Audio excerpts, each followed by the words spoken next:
125 pounds. It is a rematch of the Big Ten final from last March in Piscataway. The top seed, Spencer Lee of Iowa, and Devin Schroder, the senior for Purdue. And Jim, he's been phenomenal in this tournament. He's beaten both the 2 and 3 seeds. Yeah, he's been really solid, and you know, you just knew that whole weight class from 2 through 11, as far as the seeds go, a lot of evenly matched guys. Not surprised to see a 7 seed come out of there.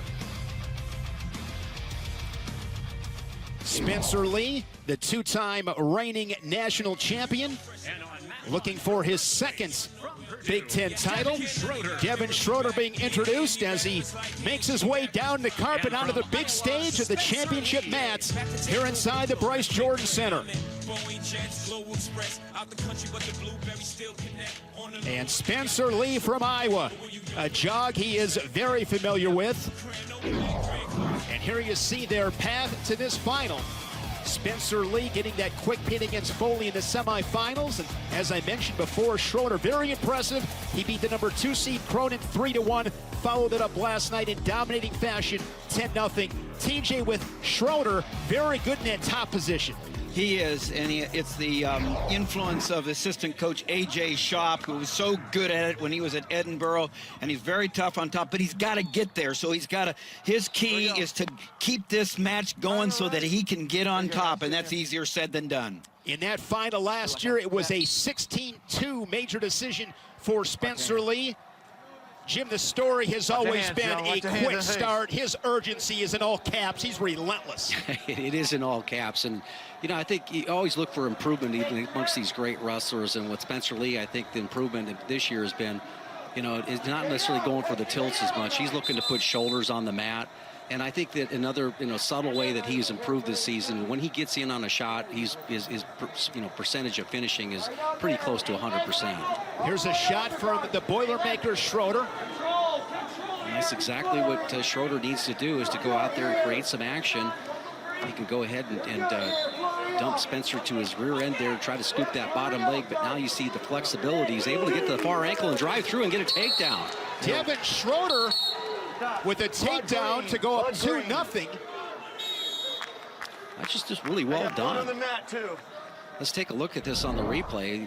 Let's take a look at Schroder. He's going to knock him down to his rear. Once he sets that rear end down, he's going to work to scoop the bottom leg, and he reaches across. No, he doesn't even scoop the bottom leg. He's all the way around so he can get to the far ankle. So once he gets to this far ankle, shoelaces up, driving through, in good position, and there's no stopping that when you get that far ankle. You know, that length really helps as he was able to get over and get that ankle and drive through. You're always going to get the takedown.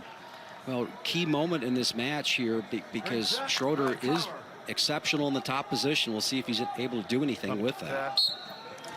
But what impressed you most about that attack from Schroder coming out quick? Man, you really don't see Spencer Lee get taken down too often, so I think it was just was clean finish.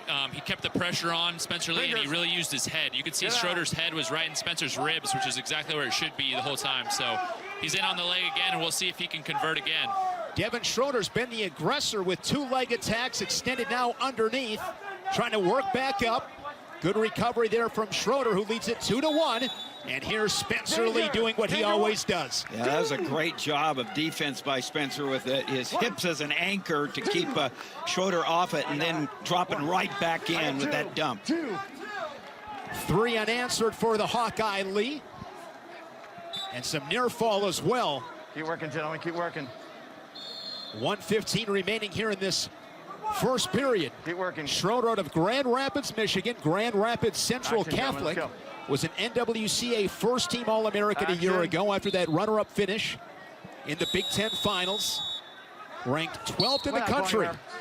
And we'll come back to the center with just over a minute left. Now, Lee did a really nice job of not letting Schroder reset and get space and go in and out, because once he got to his feet, he dropped right back in and didn't let Schroder get that space that he wanted, because he likes to go in and out. Those over here. Those over here. Yeah, it's almost like an out then back in. You know, he clears his hips away and then comes back up when his opponent just comes up. He doesn't need much room to get back into on that shot. Want to mention the whistles you hear are from the mats that are to both sides of this championship mat, wrestling 3rd and 5th place matches. So you'll hear some whistles from those matches as well. Right back on a shot right there, and see how if he works. And one thing that makes Spencer unique is he's able to keep a hold of that arm and keep those shoulders at 45. No near haul. We'll see if he tries to go ahead and elevate that bottom leg. You see his right hand on that bottom leg. Does a really nice job of keeping that elevated in place. No. That's what's really helping him. You turn the hips. Now he's going to get a little bit tighter with that elevation, and he's following up and circling around, and now he's going to get the count. Spencer Lee adding near fall inside the final 20 seconds here in this first period. He gave up that first takedown, but since it has been all the Hawkeye here in this 125-pound final. He's so dominant. 22 of his last 23 victories, bonus points. The Hodge Trophy winner and Sullivan Award winner from 2020. Good first period. Jim, you made a great point as he was pulling up that leg. He uses every part of his body, and he used his hips kind of like an arm bar there to shove the shoulders forward. Every part of his body was used in that turn. Neutral. Yeah, but I like, again, what you're saying. He's focusing on turning that elevating that bottom leg. And when you elevate that bottom leg, then you can, whatever you have up there on towards the shoulders, you can just circle your body around, and that's what puts the shoulders at 45. Lee able to get to the legs of Schroder, pops his head, and two more for the Hawkeye. And it's just going to get worse here right now because Spencer has a hold of a wrist. You saw earlier in the match where Schroder was able to go ahead and keep his wrist clean. Action, guys. After the first takedown, but now when he starts working on you in this position, Schroder battling and again keeping those hands out and away. It's good for a while, but you know, this is what he does. He rolls that arm over, collects that wrist. Schroder just doing everything he can, and then he walks into a tilt with that. 2, 3, 4. 4 points here will not be a tech fall, but if he breaks the hold and readjusts and puts him right back into that position and turns him, it will be a tech fall. Riding time over 2 minutes. Not relevant at the moment with 50 seconds, second period. You look at his run last year for Spencer Lee, 51-5 outscoring his opponents to his first Big Ten title. He's been dominant once again here in 2021.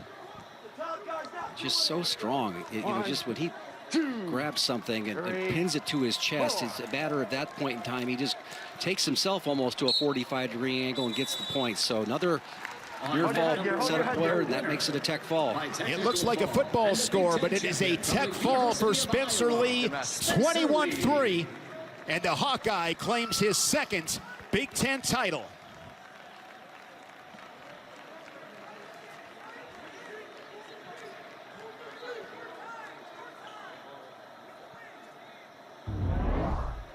Stayed poised after giving up that first score, and then he got to work. And he able right here, even in this fireman's carry position, and this was where I thought was pretty impressive here, elevating that bottom leg, coming around to get near fall points. Boy, he is just dominant. Let's send it down to Ray Flores, who is with the now two-time Big Ten champion. Thank you very much, Shane Spencer. Congratulations on winning your second straight Big Ten championship. How does this one feel? Pretty good. I mean, I won, so happy about it, I guess. Got a lot of work to do. Last year, you were dominant. This year, it has been even more dominance. You've outscored your opponents 82-7. What has been the key to your success here in 2021? Just belief, you know. I mean, I gave up the first takedown. It was the first time I think I've ever given up the first takedown. And maybe 100 matches or something. Or, you know, maybe since the last time I lost even, I don't know. So just being calm and ready to wrestle no matter what. Spencer, congratulations on winning your second straight Big Ten championship. Thank you. Iowa looking to go back-to-back in the team race. 133 pounds. Put your seatbelt on for these two foes. These two are meeting for the 5th time in their career. The top 2 seeds, Roman Bravo Young of Penn State and Austin Desanto of Iowa. What is he most fired up with this match, TJ? Yeah, they met last year, and it was to go to the finals, and RBY came through for his second straight win after losing the first 2 against Desanto, and so it's the rubber match between the 2 of them, and it just can't wait. Close match in that semifinal last March. We'll do it again. These two teams did not duel here in this 2020-2021 campaign, so this will be the first time they are towing the line against each other. As I mentioned, we are also wrestling 5th place and 3rd place. Iowa leading the way, guys, with 6 of these finals. We've seen 1 in Spencer Lee, Penn State with 4, Nebraska with 3. 8 schools represented here in these championship finals, Jim. Yeah, it's kind of nice to see that broad base, but you know, Iowa with their representation here in the finals, they've got the most margin for error in this situation. And here's a guy that's done a good job for them this year in Desanto. I think he's been on the attack for, you know, very early in the season. He's got about 20-point average here, but he's also starting to win some close ones. You take a look at this bracket. You know, what impressed me about that the rest of the field kind of showed up here, because these are, you know, a 6-5 match for Bravo Young, an 8-3 match. You thought that maybe with the difference in rankings here, there'd be a little bit more spread in those matches, but they were all hotly contested matches, especially the one down below in the semis with Bird and Desanto. Roman Bravo Young, out of Tucson, Arizona, Sunnyside High School, was 182-0, a 4-time Arizona State champion, 2-time All-American. He was a Big Ten finalist a year ago. Lost to Sebastian Rivera, then of Northwestern, in that final. You already see the first adjustment being made there by Roman Bravo Young. See how he's putting that left hand behind the back. He knows that Desanto likes to have that right-handed arm right there, so he can't grab control of it, so he's keeping position. He knows he likes to work off that near arm far leg, and also hits a fireman's carry off that, so he's just not even giving it to him. And Jim, we were talking earlier, and we saw Desanto make adjustments in earlier matches, and right there, works off it, touch and go. He has to adjust because RBY's seen it all. He's beaten him with that, and so RBY made the adjustment. Desanto has to too. Yeah, and it's, you know, Desanto is so used to that near arm far leg action and that fireman's carry action. Sometimes you can kind of hitting your attack with half your arsenal when you just swing single like that, and it may not be used as to, you know, getting your shoelaces up and driving through like you need to do, putting your head in the right position. But this is the athletic ability and the quickness that Roman Bravo Young possesses. Good scramble here. Roman Bravo Young looking to score, and he's on the board, 2-0. Just spoke about, Jim, the dominance of Desanto putting points on the board. He has scored 20 points or more in 23 career matches, 25 tech falls. But as you guys were talking about, he found a different way to win yesterday against some really tough competition. Yeah, I think if you take a look at Bravo Young and his strategy, that he's probably going to want to, you know, work from a little bit more distance, and he's already seen him working his footwork, but he's working to get slight little angles. That was a beautiful little drag that he hit there. Use it, guys. Just over a minute remaining in the first period. RBY with a takedown leads it 2-1. Desanto from Exeter, Pennsylvania, Exeter High School. Well noted, of course, winning a state title as a senior. Beating Spencer Lee, his now teammate, kept him from winning his 4th state title. You know what I've been so impressed with about Desanto is how much better he's gotten since coming to Iowa, and what Tom Brands and that staff have done with this young man on and off the mat is so impressive, and he's just become a better wrestler. He, like Jim said, he's learned to wrestle and win close ones, but it's just an incredible job that the Iowa staff has done in the development of this wrestler. He came to Iowa after a year at Drexel. In 2019, Desanto was 5th at the NCAAs, and both these two last year, NWCA first-team All-Americans, as a stalemate is whistled. Back to our feet. What are you looking for, Jim, here? Final 20 seconds, short time, it's critical. Yeah, it really is, but I think that actually RBY has owned the adjustments right now. You also see him, you know, when he gets a little bit close, you see that little drag right there, but he's doing it off of an elbow control tie. So he's really taking away the lead arm with an elbow control tie when they tie up, and also working from space. And I think you can see a good example of this on that takedown. Watch the motion right there. That's the drag right there that he hit. That's Desanto's lead arm on his shot, what he likes to go ahead and attack the legs with. And he was able to go ahead and use that to hit a little short drag and get along to the corner, and nice front trip to finish the takedown. RBY on top, Desanto on bottom here to start the second period. These critical matches, quick escapes, so important, and Desanto, a solid job there, Tim. Yeah, really nice job of turning in, getting his hips away, getting his inside arm to separate from RBY, and getting up for the 1 point. You know, Desanto wants to close the gap here. He wants to get RBY close to him, and you can see RBY is going to work from space, keep that arm back like he said. And I'm just wondering, it looks like, and we saw earlier, how hurt his right hand, that's his pull hand, Desanto's is, and how it is going to affect him. Well, he's doing what he needs to do right now as far as, you know, a little bit more activity with his hands, shot fake, right, and maybe pull RBY down. He's measured that arm drag now. RBY went back to it, and so he's measured that and felt that. Made a good in-match adjustment to that technique. Halfway through this second period, 2-2, a takedown for RBY, a pair of escapes for Desanto. RBY will have the choice in the third.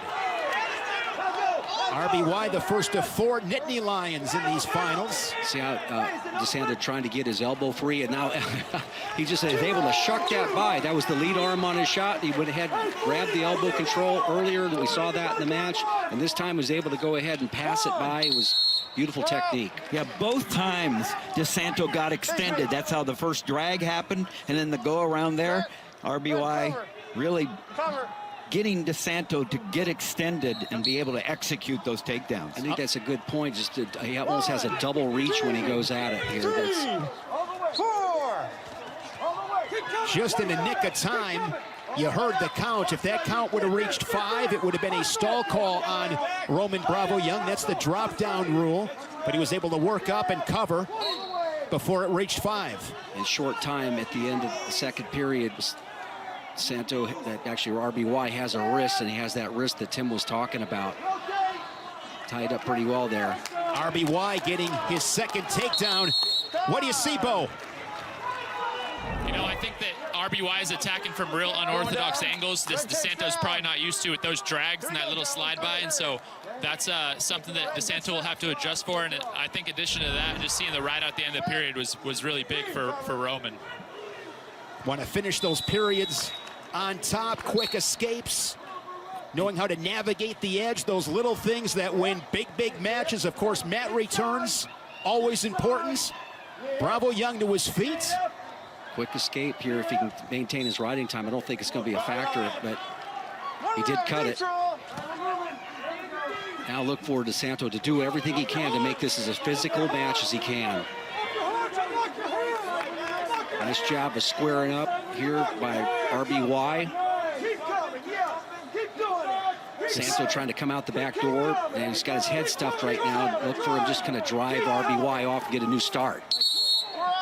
Jim, oftentimes we see RBY getting ready for a match. He's got the headphones on, kind of bouncing to the rhythm, and you've said he does a really good job taking that music to the mat. I think, you know, his footwork, he's finding a way to stay loose, but the other thing, too, that impresses me about him, he's the fastest in the country at go-behinds, and his footwork is so great that even if he does a traditional just spinning around a guy, he's moving faster than most guys are in the country, and then he's also capable of just jumping over the top of you if you attack too low. I got a feeling you and RBY, Jim, listen to the exact same music. That's my guess. 50 seconds, third period. RBY up by 3. Well, if I could move like that, I would listen to what he's listening to, right?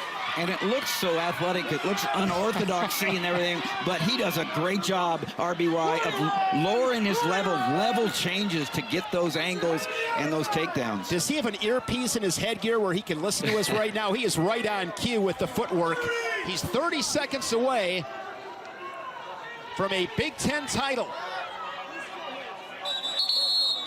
So what's interesting when you look at the field, there are 5 guys that have already won a Big Ten title, 8 others that have been a runner-up. As I mentioned, losing to Sebastian Rivera inside the rack last March.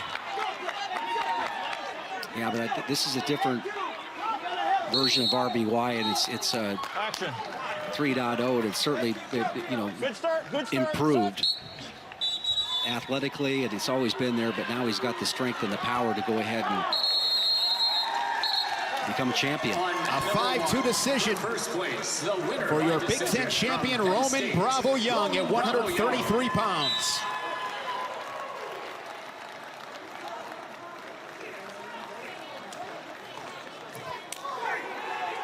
Couple of takedowns. He won this match on his feet. Yeah, he really did. He's able to go ahead, and this is the finish off of that first drag that he hit. Great finish. And also, this is a beautiful little elbow pass right there. Again, the adjustments that he's made over trying to wrestle Desanto afterwards, and then, you know, a little bit of flash, a little bit of footwork, and you got a 5-2 lead in the finals. You can do that. Spencer Lee winning his second Big Ten title. Roman Bravo Young claiming his first. On mat number 3. Not far away from that showdown at 141 with Eierman and Lee. To win a Big Ten title, we talk about it quite a bit. It's a legacy day. Let's send it down to Ray Flores. He is with Roman Bravo Young. Ray? Thank you very much, Shane. Roman, congratulations on your first Big Ten championship. Last year, you were runner-up. Today, you go ahead and capture the championship. What are you feeling right now?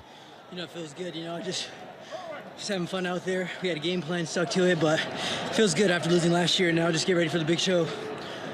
You have won 3 straight matches over Austin Desanto. Do you feel like your athleticism gave him issues, especially in today's match? It's a game plan. Got to stick with it. And, yeah, I think I was 3 steps ahead of him the whole time, just moving my feet. Once I'm moving my feet, shout out to Dominic Cruz. You know, I work with him a lot on little foot fakes, and that's what it is. That's the difference. Roman, congratulations on your first Big Ten championship. 141 pounds is our feature match. It is brought to you by Perla Wrestling, perlawrestling.com. Top 2 seeds, Jaydin Eierman of Iowa, Nick Lee for Penn State. This weight class loaded All-Americans, the first 4 seeds. And what a semifinal last night, Jim, as Lee was able to get by the 2-time Big Ten champion, Sebastian Rivera, now up at 141. Easily one of the best matches in the semifinals yesterday, and that's why that round is so special. And Nick Lee getting this takedown here late in actually this action right here, the sudden victory where he's able to go ahead and win. But Sebastian Rivera did a great job. You know, it's an interesting path. I wouldn't be surprised to see those 3 wrestlers right there, be in the top 3 in the podium at the NCAA tournament. You look at the top 4 seeds. It was Eierman, Lee, Rivera, and Chad Red of Nebraska. Couple-time All-American for the Cornhuskers as we bring in the wrestlers at this 141-pound weight class.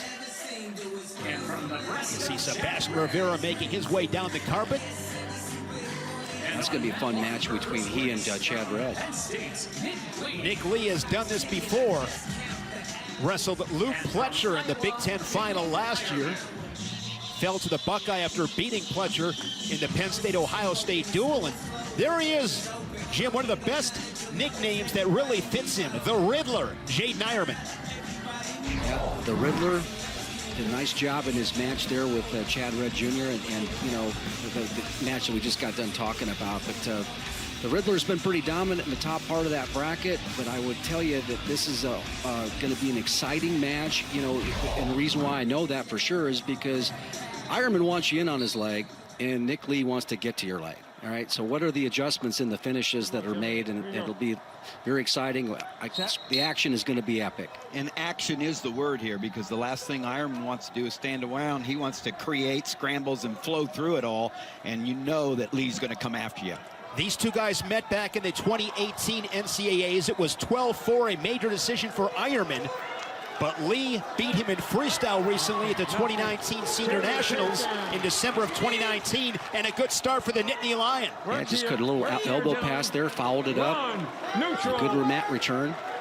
So, and I think this is exactly the way Lee has to get at it. Quick, you know, shallow shots, and you don't want to try to get all the way deep, because when you take a long shot into a guy's leg, it gives plenty of time for the Riddler to go ahead and turn the corner on him and to create scrambles. Well, that was just a little short little pass. Now quick return right there. See how he tries to cut the corner on you so quickly. That's why you have a hard time going ahead and shooting deep on him, because he can go ahead and cut the corner on you so quickly. So You know, Eierman answers quickly with a takedown of his own, and he's very tough on top. Yeah, Eierman kept Lee from cutting across.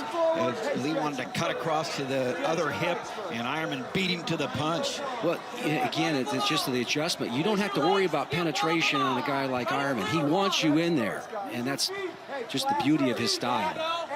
Eierman up 3-2, 3 unanswered after Lee secured the first takedown. Eierman, coming over from Missouri, was a 3-time All-American for head coach Brian Smith. 5th, 4th, and 3rd. That was back in 2019. He took a red shirt last season. 3-time MAC champion, looking for his first Big Ten crown. Good action here in the first 90+ seconds, TJ. Yeah, good stop for Lee there to get the restart. Got to explode, get underneath, and not let the boots come in from Eierman. But that Eierman was stretching Lee out, and the stalemate comes at a good time for Nick Lee. Lee out of Evansville, Indiana, modern-day high school. Well, even as great a condition as Nick Lee is in, this is where he's going to be using most of it here, is in the bottom position. If he finds himself in this situation much longer, it's going to wear on him in this match. What is the key off this start here, Jim, to get out from underneath? Well, you know, create some hip separation, maybe a turn. You can't stay stationary. You know that right leg is coming in. I like to switch off the whistle right there just to go ahead and make it, you know, a moving target. But he's got to close down that pocket between the right elbow and the right thigh right there. So he's doing that right there. Now the other leg comes in. But you have to feel when those legs are coming in, and that's just a, you know, that's what makes him special. He just has he does a great job of keeping his hips on top all the way through his rides, where a lot of guys will fall off to the side. The saddle just falls off to the side.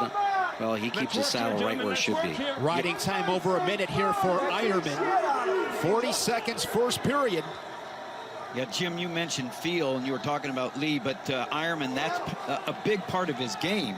Wouldn't you say he feels what he's doing differently than a lot of wrestlers? Yeah, you have to anticipate that leg is going to come in. That's why I think it's best to be in motion. You know, when that happens, you just can't block it off, but you just got to, right here, it's tough because he has both legs in, and he's so aggressive on top that he avoids, you know, the stalemate call.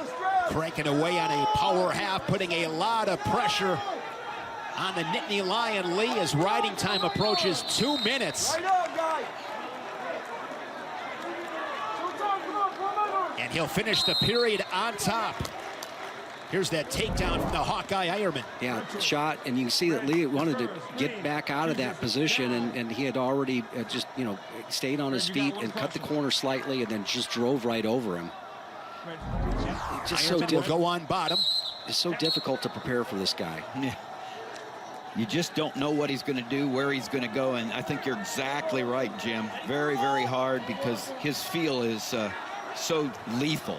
Yeah, and I think this is a place where Lee can get back into the match, put a little more pressure on Eierman here with the mat returns, and maybe just make him work a little harder than he has. But, you know, Eierman, so calculated. He covers the fingers right there, and to be able to go ahead and stay at the edge of the mat, not get pushed off.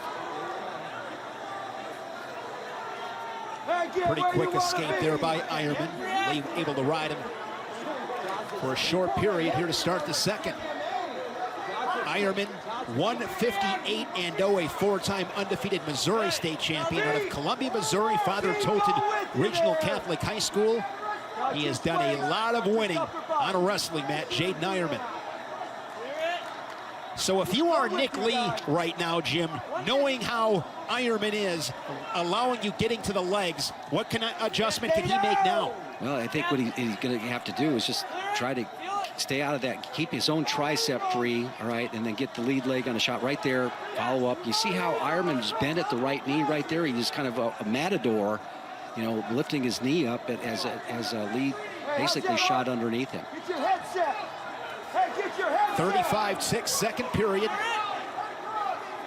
Eierman and Lee, the top 2 seeds in this Big Ten final at 141 pounds.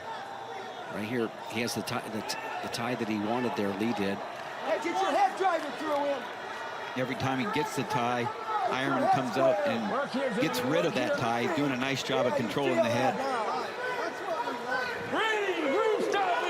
If you are Lee heading into this third period, Jim, what choice are you making knowing how good Eierman is on top? You know, I probably go in neutral, Shane. Yeah, I'm going to take my chances on the feet. I'm just going to... That's exactly what he did. There you see Terry Brands on your left, associate head coach, with Tom Brands, the head coach, on your right. Both three-time Big Ten champions. Again, the riding time is a factor right now, because even if Lee does get the takedown, he's got to either cut him and get another takedown, which is going to be pretty difficult, or, you know, ride that down and close the period out. So you want to be as aggressive as possible at this stage. See if he goes ahead and maybe even tries to attack the back leg. Right Nick there. Lee. A shallow shot right there. Yeah, and he's automatically looking to finish and come up. Good work here. He's able to get to his feet. He has the ability to go ahead and finish this out pretty well, so he does. Great job. See, great adjustment in the match there, where he just bounced off of his knee. He went shallow with the shot and got right back up to his feet and finished. That was a great job. He learned not to go deep, as you were talking about, Jim. Either working the snaps or the snatch signals, and there he was. Executed it really nicely. Well, and now it's time, you know, to maybe think about going back to the other leg. You see he's kind of fell into that adjustment right there, but Eierman, so difficult. Stalemate whistled with 48 seconds. Lee looking for a takedown as you get a look there at head coach Tom Brands. And remember, Eierman has a stall call. Could come into play here. Lee keeping the pressure on. Eierman cannot back out of that circle. Right there, now working with the fake and the pass off the tricep. Lee needs to make that impression, make that referee understand what he's doing. Eierman, solid job right there, staying right on that Nittany Lion logo, center of the Resolite. I think what you see here, you see him working with that.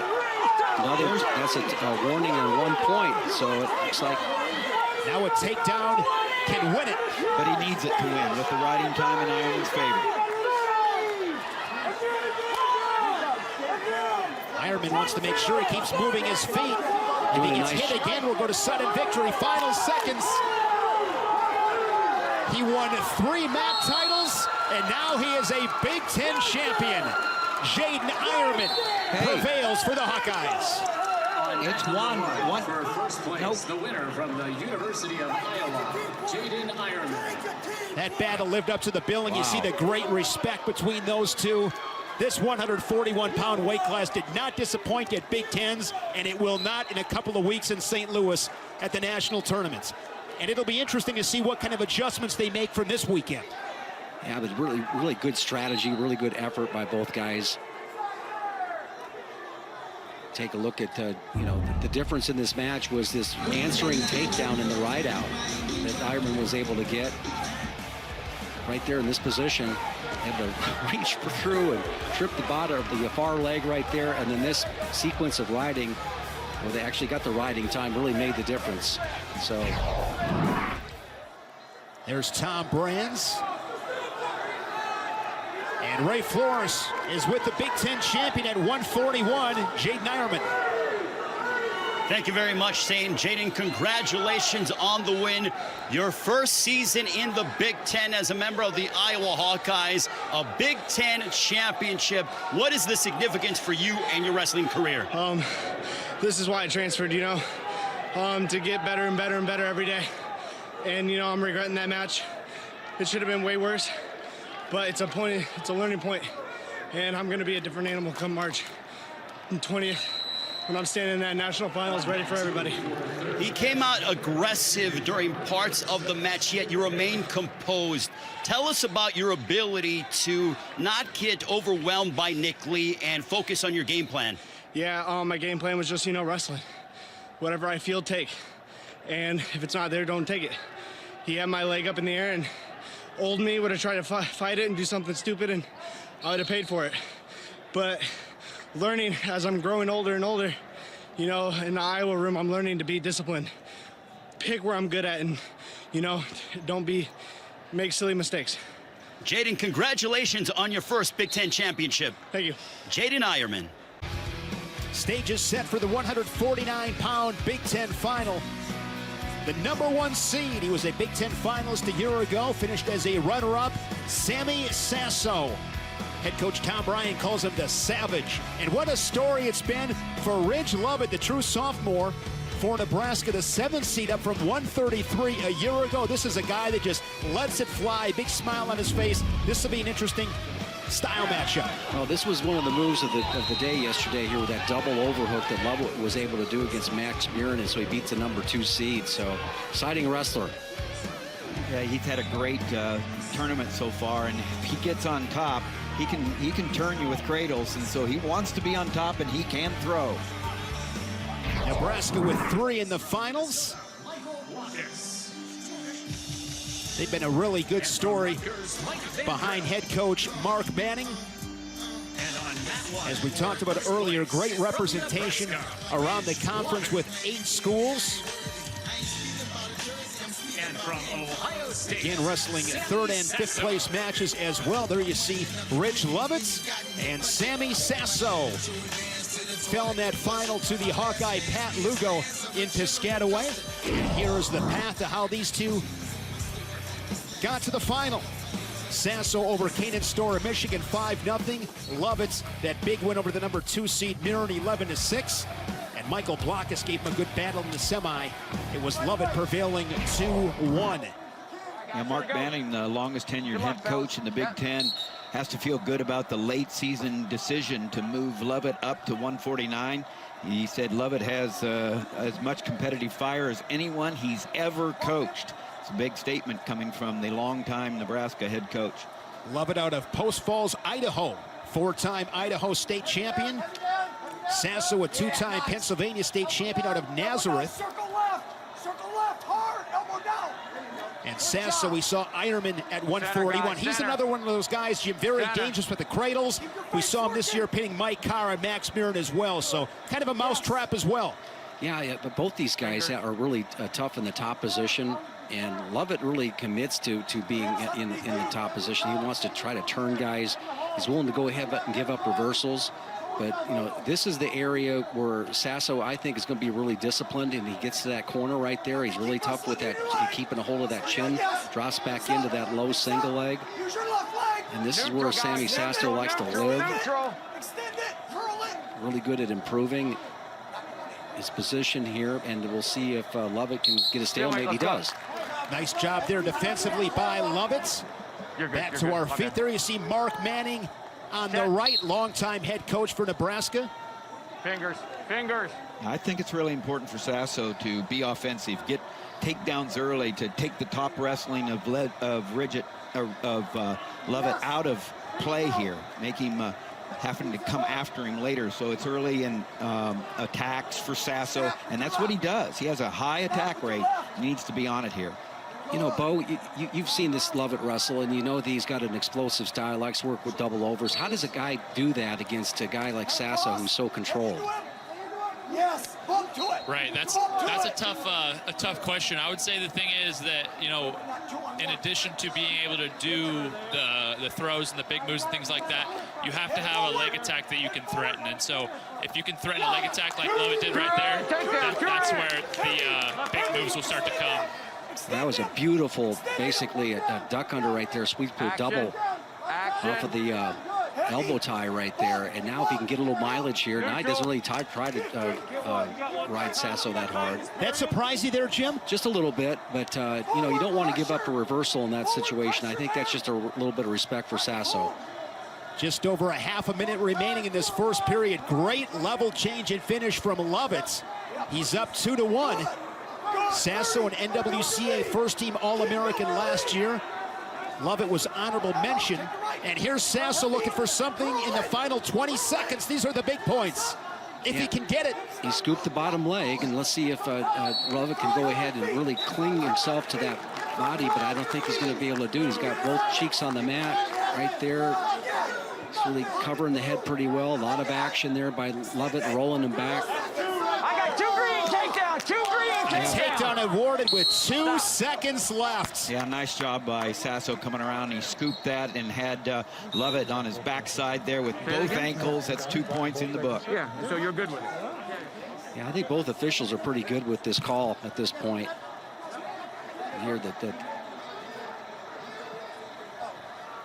Sasso putting points on the board late. Yeah, take a look at this, and you know what they're looking for is, do you have control? Yeah, then I think one of the keys is there, right there, both legs. Your head can be in the middle, but when you got both cheeks on the mat like that, you know, you're showing that you have control, and actually is moving up in the process. Reaction from Coach Manning, the always intense Mark Manning. Yeah. At the end of the period, correct? Yeah, what Sasso's done here, he makes a living at scoring at the end of periods. He does it so nicely. He knows where he's at, and nice job. That's vintage Sammy Sasso. Yeah, I think it was a good call by referee McCormick, and you know, They deferred to you. Red deferred a little bit of emotion on that brick. You going down, bud? Okay. Sasso will go on bottom to start this second period. Lovett was 7th at these championships last year, down at 133. NWCA honorable mention All-American was the Cornhusker. And we'll see how he commits in this top position. Could put him right back into this match, right, Tim? Yeah, and what Jim talks about all the time is, you know, closing the gap, keeping his elbow there, not letting it in, but Lovett then snuck his right leg in after trying to get the left leg in.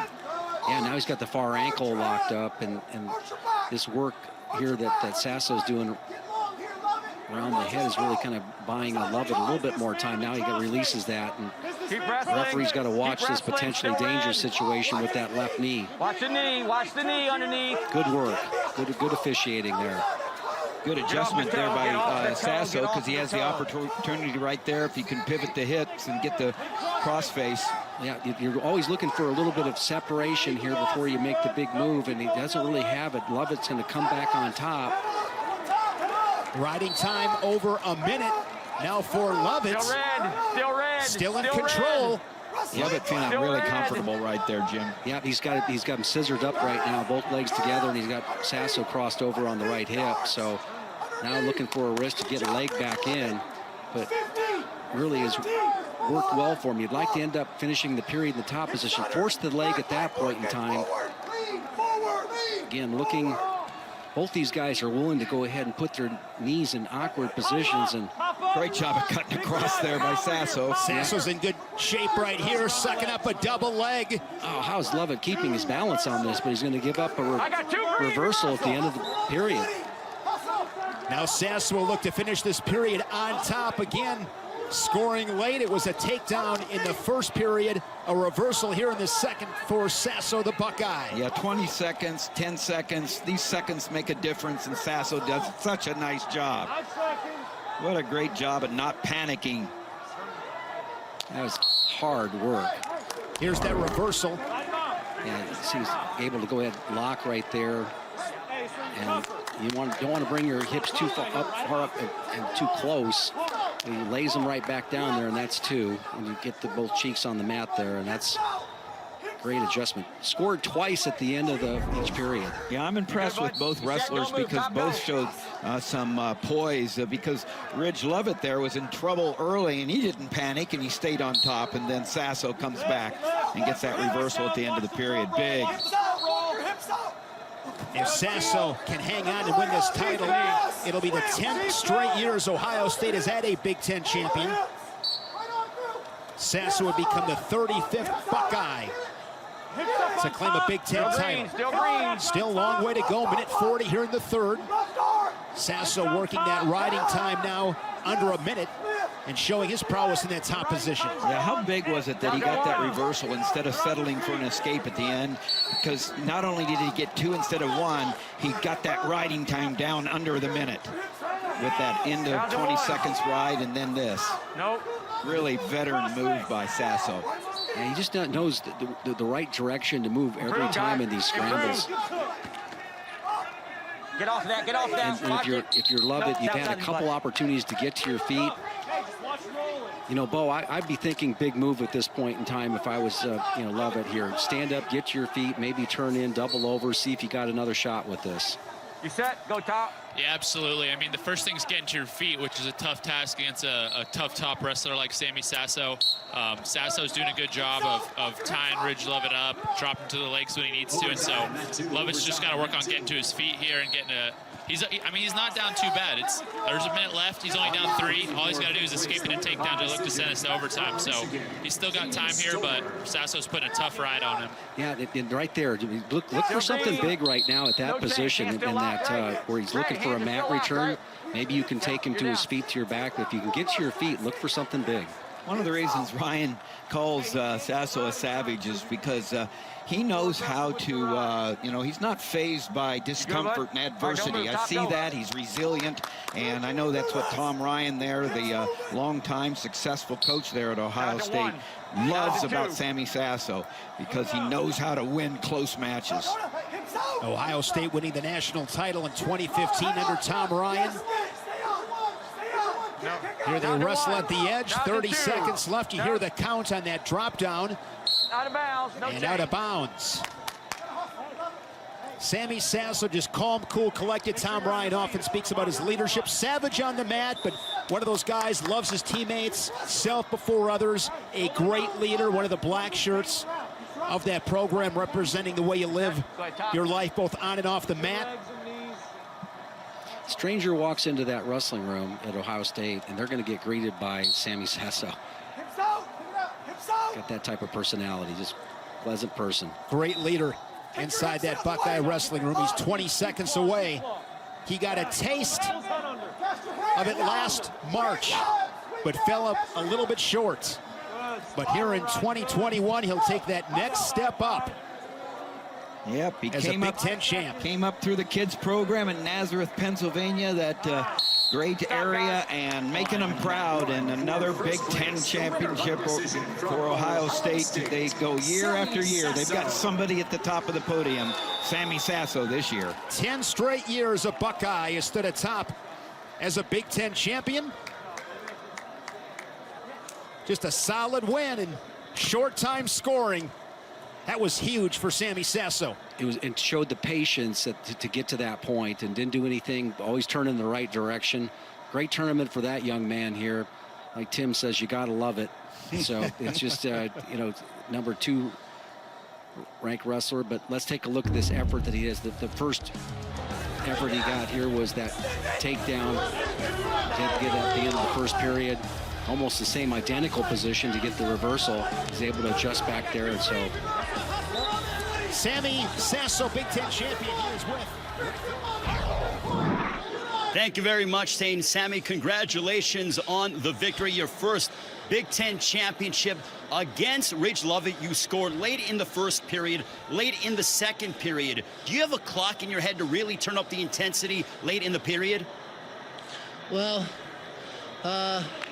no, but he snuck me on that duck. Got a takedown, and I knew I needed to get one back. So, I was on him, and I was in on them legs. Didn't finish the first time, so I knew I could get it, even if there was late time.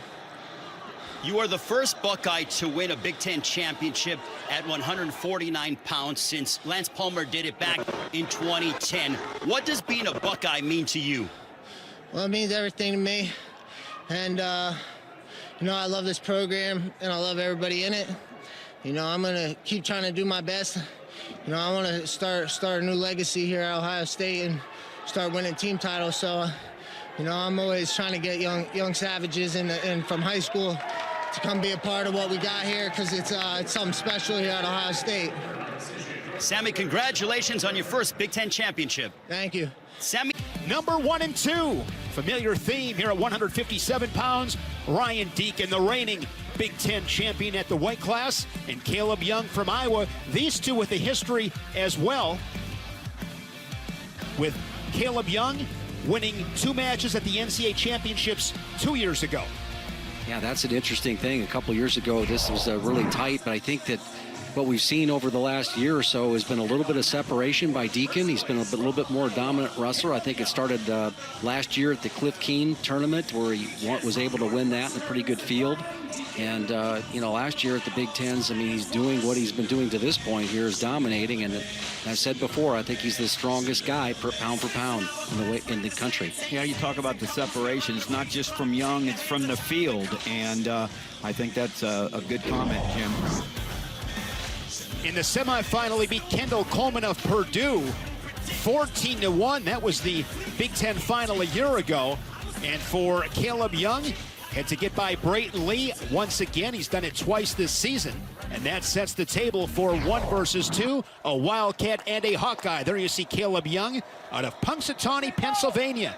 Won a state title for Punxsutawney as a senior. Well, what are you looking for from these two in the first 30 seconds to 45 seconds? I think, obviously we're going to see a hard hand fight from both of them. Deakin on a shot quick, which is great for him. This really sets the tone for the match, especially getting in on the leg early, and we'll see if Deakin's able to convert.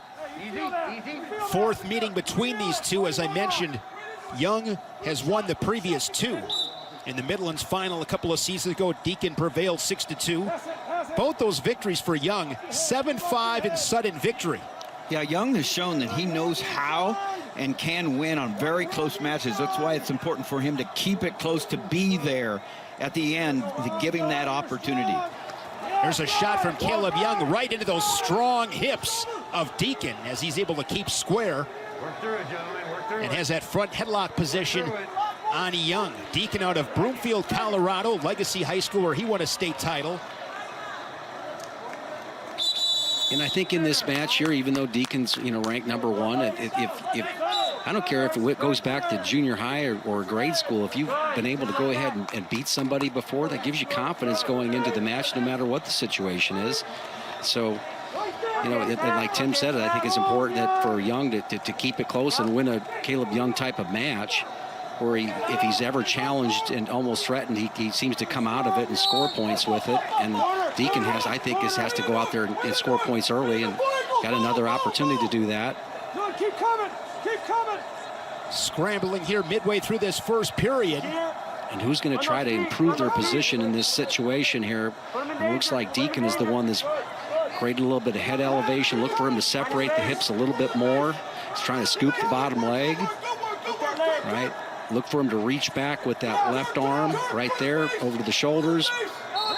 This is where Young is so good in these positions. He really can fight it. You're exactly right. I mean, he's very hard to finish on, and if Deakin's able to do that right now, it'll be something that not many people are able to. He's looking at that danger zone, and he gives up it's not danger zone, but it's a 2-point takedown for Deakin. And a situation there, perhaps, Jim, where Young conceded a takedown, because at times you'll see a guy fight that, the danger position is called, and next thing you know, you're giving up near fall points. Well, right after the shot, you saw that there was Deakin kept moving, right? He got his head up, he tried to get a little separation, whereas Young was locked up in the crotch, and he was just freezing on that position, and Deakin was the one who was continually trying to improve. And here's the battle within the battle. 20 seconds left. Can Deakin keep him down? Young, conversely, can you find a way to get an escape? Big 15 seconds here for both wrestlers. Right foot on the mat still. Great awareness from Deakin. Look at that. Great camera shot from our crew. It's been amazing all weekend long. 3, 1,000. 4, 1,000. Played that perfectly. Well, his hearing is good, all right? Here's Tom Brands, who, interestingly enough, is the father-in-law of Kaleb Young. Well, you know that Kaleb Young is tough, and he's the kind of young man that went to Coach Brands and asked for Maddie's hand, and says a lot about Kaleb Young, and he's not just part of the Iowa family, he's part of the Brands family, and it's a great family.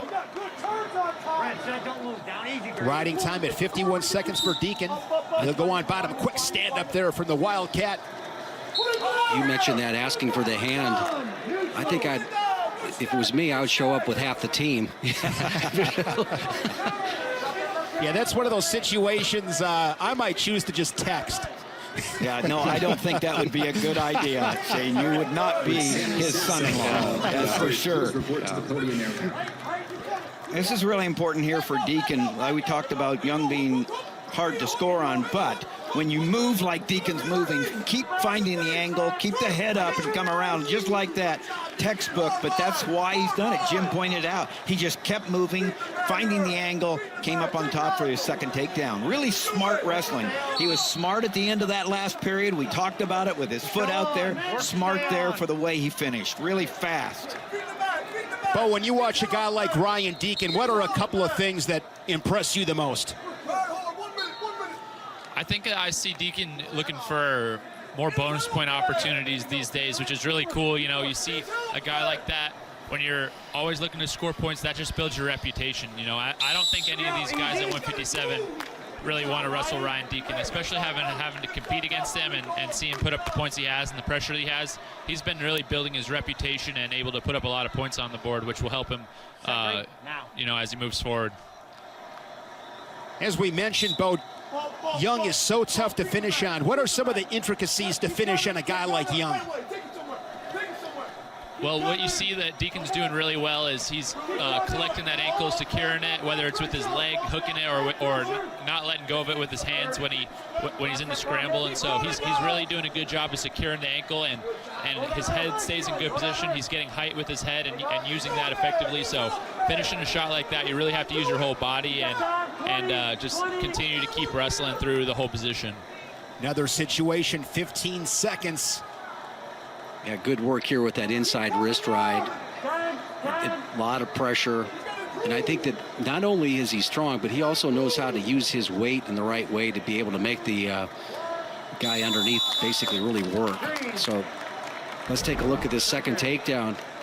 You know, his arm is trapped underneath there, but like Bo was saying, he hooks the ankle right there, and then he's fishing back for a shoulder, coming back to a crossface in this situation, and collects the points. You know, what's really impressive about Deakin is he's just gone to a new level and nothing flashy about him. Just great basic execution and just a whole nother level of excellence by Deakin. Yeah, he's really, it's difficult for Kaleb to get the weight off of his hands, and if he tries to move his hands up here, next thing that plants is the forehead. So really a lot of forward pressure. Where's that established here? It's established by a good, you know, lock up top here, looking for a wrist, but also a lot of drive down below the waist here, knees off the mat, moving forward. He's got freestyle aspirations as well. 2017 Junior World Silver medalist was Deakin, also part of the national team for the United States. He is 1-15 away from his second Big Ten title. Northwestern having a nice tournament. Coach Matt Storniolo has to be happy, not just with Deakin, but several of his other wrestlers who are doing a nice job in this tournament. And I've talked about it before, but Deakin getting to, you know, spar with his assistant coach Andrew Howe on a daily basis has just made him tougher with his hand fighting, because there was no one better than Andrew Howe in that.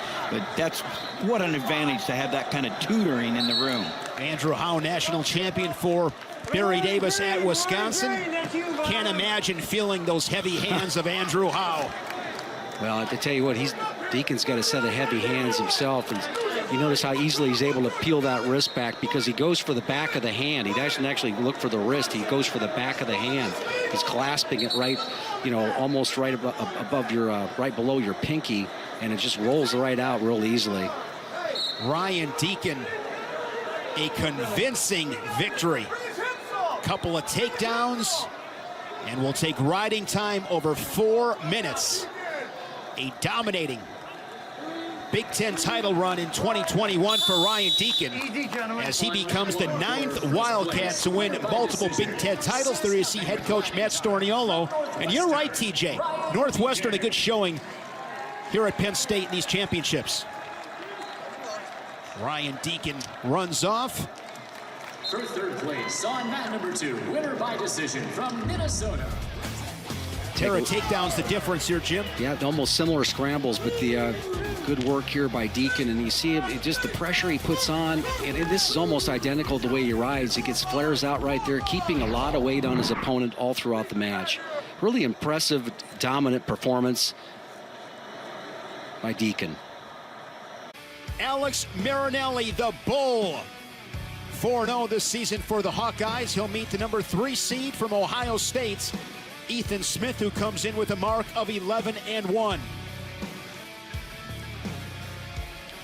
Alex Marinelli looking to make history, trying to join a small fraternity of three-time Big Ten champions. Some epic matchups with Vincenzo Joseph of Penn State. Those two always let it fly, never disappointing. Fireworks anytime those two got on the mat. Joseph has since graduated. Alex Marinelli still at Iowa, so he'll have a new foe in Ethan Smith.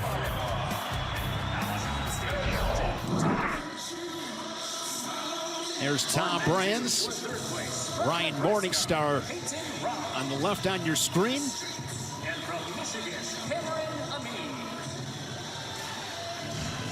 Marinelli looking to join Spencer Lee and Jaydin Eierman, who have already won Big Ten titles here today for Iowa. Ethan Smith makes his way to the championship. Matt, he's had a solid season. And there's Alex Marinelli. He is our State Farm State of Success, looking for that third Big Ten championship. Final words of encouragement from Brands and Morningstar. And you see the bracket at 165. Marinelli controlling matches in the quarterfinals and semis. He beat Amine of Michigan 2-0. And for Smith, the 3 seed, 15-6 over Spadafora of Maryland, and 5-3 over Peyton Robb of Nebraska. And when it comes to Marinelli, TJ, he wants to get his hands on you. Yeah, he wants to get those inside ties and control you. And you just don't, Smith wants to work from afar out there, get his shots off, but it's just so hard to do against the bull. Marinelli, a 3-time All-American. He's been 6th and 7th at the national tournament. In 2020, first team NWCA All-American out of Miamisburg, Ohio, a 4-time state champion at St. Parris Graham, also part of 4 team titles. And Smith wants to keep on moving and cutting the corner here. He's really got Marinelli in a bad way because that right shoulder is beyond the leg. And now he steps back up. But Smith, if he can grab that far ankle, if he can roll through and do that. But now Marinelli keeps his weight up here by posting on that right hand or head up, and he ends up in another scramble situation. Now they're likely to get a stalemate. But for a slight period of time there, it looked like Smith had an advantage off Marinelli's shot. That's the leg that Marinelli loves to attack. That leg that Smith keeps back. Smith ranked 8th in the country. Marinelli ranked #1. Smith out of Latrobe, Pennsylvania. In high school wrestled at Sparrows Point, Maryland. Won a couple of Maryland state titles. Second team honorable mention All-American was Smith last year. He was 4th at the Big Tens. No scores. We come up on the midway point in this first period. See how Smith, the collar tie comes on. He tries to break it away, create his own inside control. Got to fight hard because nobody collar ties as well as the bull. Bo, when you see a guy that comes hard with that collar tie and willing to get ear to ear with you and really tie you up, you know, what thoughts come to your mind when you're out there on the mat? Well, you always want to be wrestling in your ties. I mean, I think if that's a position that you like where you want to be ear to ear, then that's fine. But, you know, for me, it's always just right away clear it, control the tie, stay where I want to be, and that's about it. 50 seconds first period. Marinelli's won the Midlands 3 times. Action, work through it. A lot of success in that Hawkeye singlet, but looking to get to a national title. Here he's got a single leg, but you see the shin whizzer there from the Buckeye, and now Smith rolls through. Nice, well-timed roll right there. Now he's got an opportunity if he somehow elevates. He has coming up with his, using his hand. Now he's going to change off and try to treat it as like single leg. Now he drops in there. He's in a good position to be able to score and see if he can come up to his feet, which he just did. Now you want to get back at as much real estate as you can, center of the mat. He's elbow deep on this shot. Just 10 seconds left. He lost it. Away. Yeah, just lost it. Might not have had the grip that he wanted there because great job of Marinelli just coming down with his foot there with the 7 seconds left. An opportunity missed by Smith. Great elbow post to a single by Smith, but Marinelli gets out of it. These two wrestled last year in a duel, it was 14-10 Marinelli, so a lot of points on the board in that contest. A different story after 3 minutes here in this championship final at 165. And I think that's not uncommon. You know, these dual meet scores where somebody gets lit up like that. When you're in the championship round, you can expect that the other guy's going to come out there and wrestle tough, close the gap, going to close the windows, make adjustments. So all the things that were easy in the last time they met may become a little bit harder because you've been thinking about them all since the last time you met. Yeah, Smith just came out and did a great job of fighting off Marinelli's shots. Good roll and escapes in 10 seconds. Big part of the equation, again, those quick escapes. Smith able to execute. He's on the board, leading it 1-0.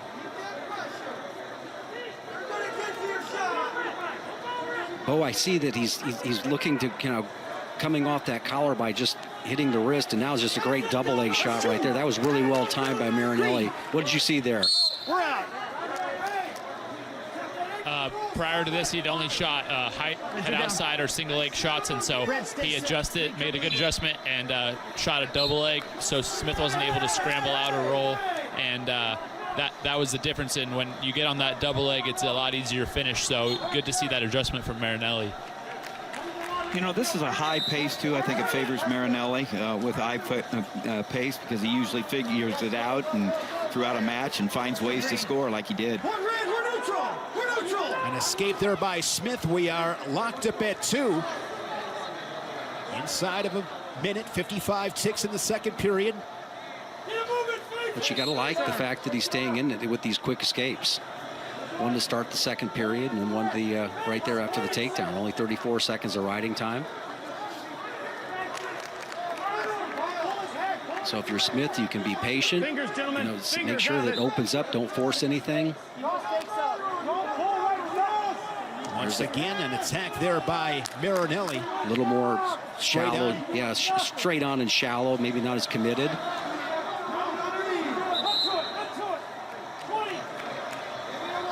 Smith underneath Marinelli. Now he's able to clear that tie. See how these two play it late in the second. Smith hasn't lost since his first outing in the first part of January. Bronigal has had a great run this season. Here's that double leg from the bowl. Yeah, off the collar tied. He posts off that. You know, normally he'll go to a high crotch shot off there where he tacks head to the outside. But again, like Bo said, he made the adjustment switching to a double. So heavy collar, come up with the post, right? Make the shot. And the shot was a straight on double instead of a high crotch switch to a double. Quick escape. Marinelli back out in front, 3-2, riding time a non-factor. Looking for his third Big Ten title, Alex Marinelli of Iowa. Ohio State with the champion and Sammy Sasso at 149. You know, Smith's starting to get extended a little bit because that's Marinelli spends so much time pulling that head down. Yeah, what happens, Tim, is you just start coming out of your stance a little bit to be able to carry that weight a little bit better.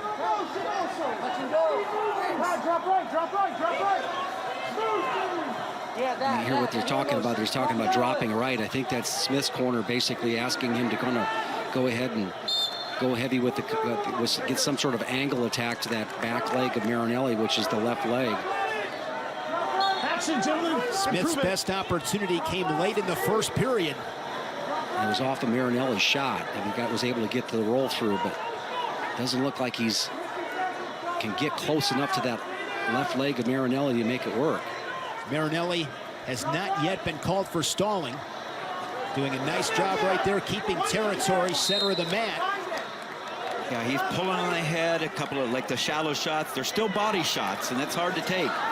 He puts a lot of pressure with those collar ties and pulling down the head. The pressure's on all the time. Well, he's got to go about right now because, yep, there it is. Because he's not going to necessarily assume you're going to get a clean finish on somebody like Marinelli. On mat number 3, the last Hawkeye to win 3 Big Ten titles, T.J. Williams. It was 2 decades ago, winning 3 crowns in 99, 2000, and 2001. So tough to beat this guy. So tough to get through his head-hands defense. And On mat number 1. Three-time champion. 3-2 Yeah. decision for Alex Marinelli of Iowa. The Bull gets it done once again here in 2021. Iowa now with 3 Big Ten champions. Of course, wrapping up the team title as well. But they have their eyes on St. Louis. Good tournament for Ethan Smith. Something to build moving forward. Good confidence heading into the NCAAs in a couple of weeks. Well, like I said, he's got a good trajectory going. He lost early, had an injury that he didn't have a lot of time to get ready for the start of the season, and really moving up, and that was a good battle he just had with the 3-time Big Ten champion. He has to feel really good going into the NCAAs. Yeah, you walk off the mat like that, there's no reason why you can't feel great going into the national tournament, and your chances heading into that, going all the way to the finals and doing it again. Let's head down to Ray Flores. He is with Alex Marinelli. Thank you very much, Zane. Alex, congratulations on your 3rd straight Big Ten championship. How does this one compare to the other 2? It's just a sweet, I'm just happy to be alongside my guys. That's what really matters, is that team bonding, team camaraderie, and just getting that team trophy. It's just, bittersweet, This was a hard-fought win over Ethan Smith. What did you feel was the determining factor in your final? That takedown for sure, that kind of iced it, but I should have been on him again. I should have get more takedowns. I kind of played defensive mode, and that's not what you want to do when you're up 3-2. You want to ice it more. Well, Alex, congratulations on your 3rd straight Big Ten championship as you join some elite company. Thanks. Go Hawks. 174 pounds, Michael Kemerer, the #1 seed, ranked #1 in all the nation, the veteran for the Hawkeyes, and the young Nittany Lion, Carter Starocci. What a season he's had, the 3 seed, ranked 4th nationally. Michael Kemerer in his 6th year at Iowa. Hard to believe when he came to Iowa City back in 2015, a 149-pounder. He's grown up a little bit. You can't believe the transformation that this guy has made during his years at Iowa. I always get a kick out looking at those pictures when you first show up. They give you the same tie. And you take a look at his career here. He hasn't won a Big Ten championship yet, but he's had a very successful career. He's lost to Jason Nolf and Mark Hall, a couple Penn State all-time greats. Once again, it's a Nittany Lion that he'll have to get past to stand atop the podium. Carter Starocci, he's been really impressive, guys. Just tough and gritty, keeps himself in matches and finds a way to win them late. Yeah, Cardiac Carter. He wins at the end, and he feels like he's going to every time, and he has. In the dual meets in this tournament, he has found a way to win late. There you see, calm, cool, collected. Bo, what do you like most about his approach? I think that, he's incredibly competitive. He loves wrestling. He loves the sport. He always wants to continue to improve and get better, and looking to dominate out there. So, excited to see what he can do against his toughest test of the year in Mike Kemerer. Here's the brackets. As you see, the 1 and 3 seeds. Kemerer, solid win over Logan Massa of Michigan, an All-American for the Wolverines. Kemerer doubling him up 4-2. And Starocci beat the #2 seed, Mikey Labriola. That was a fun match to watch last night. Stage is set for the 174-pound championship match here in the Big Ten. Kemerer rocking the double knee pads here in this final. Starocci reminds me of Roman Bravo Young with that footwork. I think that'd be a good person to emulate as far as footwork goes. Kemerer, I think, if you're going to be competitive as a youngster coming into this league, you got to be able to be tough at this position, get stalemates, not get spun around, not give up any easy points in matches, and then stay in them late. And I think that's what Starocci's done as good a job as anybody in this first year. Keeps moving, and Kemerer is just not going to be the same thing. You're reaching for somebody who's really not going to be there. with his footwork. We'll see how long Starocci decides to maintain that footwork, because I think it's going to be important his success in this match. Kemerer looking to go 500 in his career against the Nittany Lions out of Murraysville, Pennsylvania, Franklin Regional.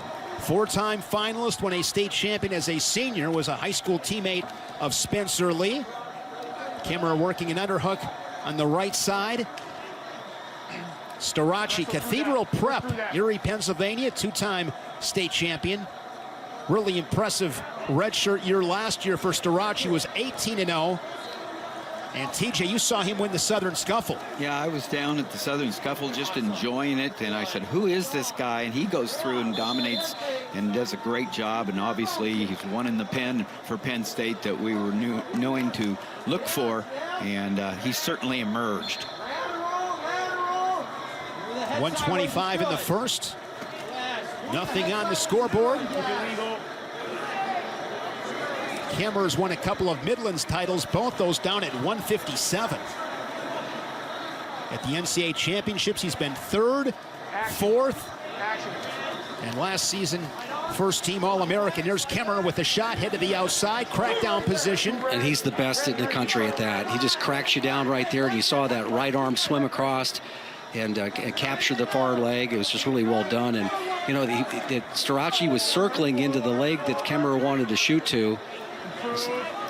Neutral, we're neutral. That's a great point, Jim, because Kemerer can go to either side, so it's impossible to determine. You know, he does not have a sense of he goes to one to more than the other and shoots from both sides. He's tough everywhere. Little misdirection, great execution there. Swing single into a double leg here. Kemerer showing those heavy hips. Starocci will get that on just about everybody. That was well done.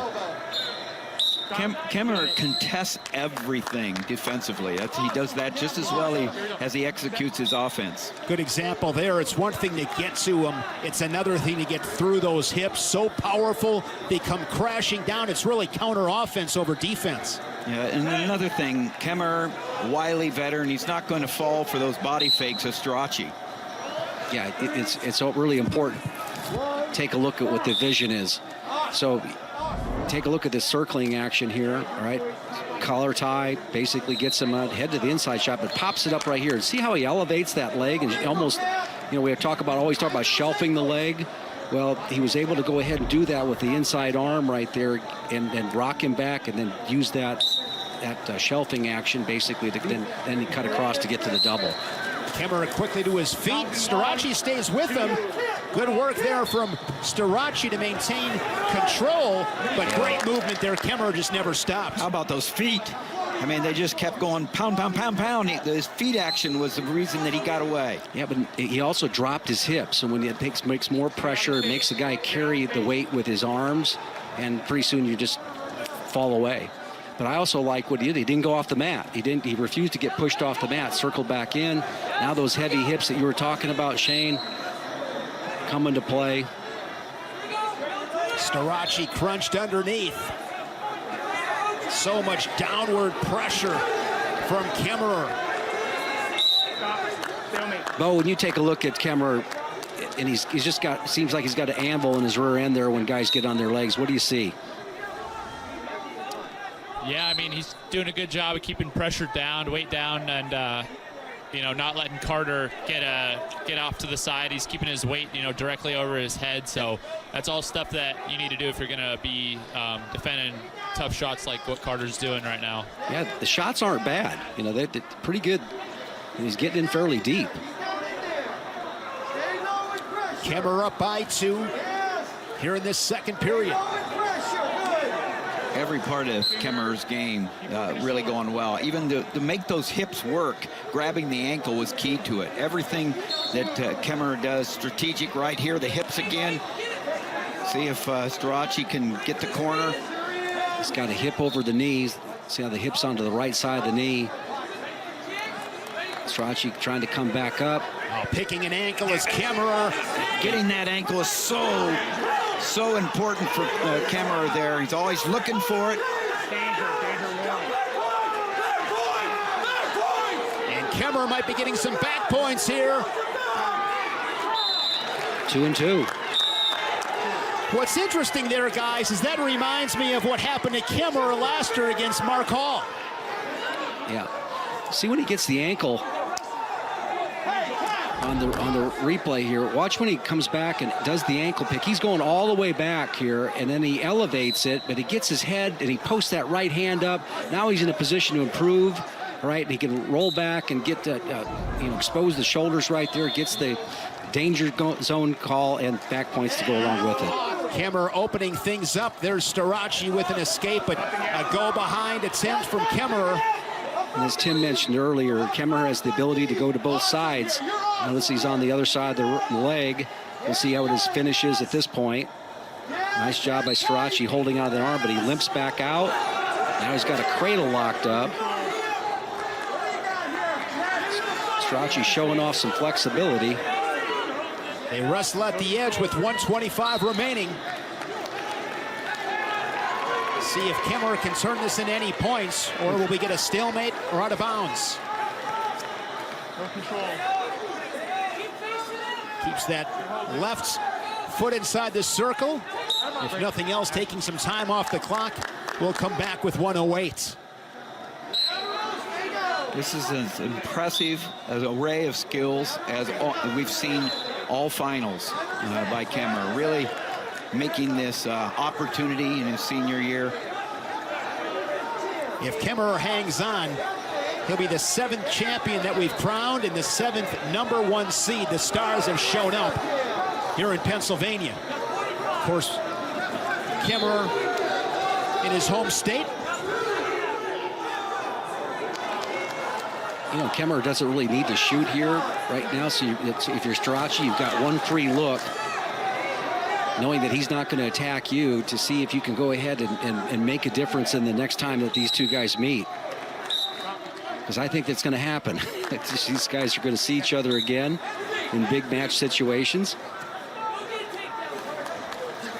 Not to mention next year. Look at the center. Circle, Devin, circle. Michael Kemerer is going to give Iowa another Big Ten champion. Action center. And in 3 tries, Michael Kemerer of Iowa, he has his Big Ten title. Gets his name on the wall. It's a big deal. Michael Kemerer. He's had a great career for the Hawkeyes. But as you said, Jim, that name will go on the wall. He'll be amongst the greats in that tradition-rich program of Iowa.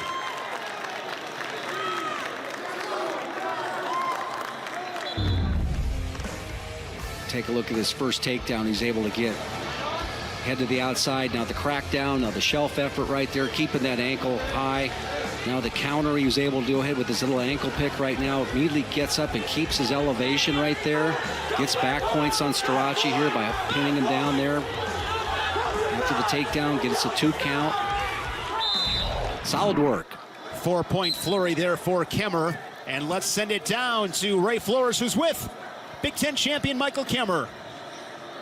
Thank you very much, Shane. Michael, they say 3rd time is the charm. You are a Big Ten champion. How does that sound? It sounds great, but you know the mentality. We got work to do. We got a bigger thing coming up in 2 weeks, but I'm blessed, I'm thankful, ready to move forward. Do you feel like your experience played a factor in your win over Carter Starocci today? I don't really know what it was. Could be that. Main thing, just keep wrestling and have fun out there, really. Michael, congratulations on your first Big Ten championship. Looking forward to this showdown at 184 pounds. Aaron Brooks, ranked #1 in the country, the sophomore for Penn State. And Taylor Vans, a redshirt senior for Nebraska from Farmington, Minnesota.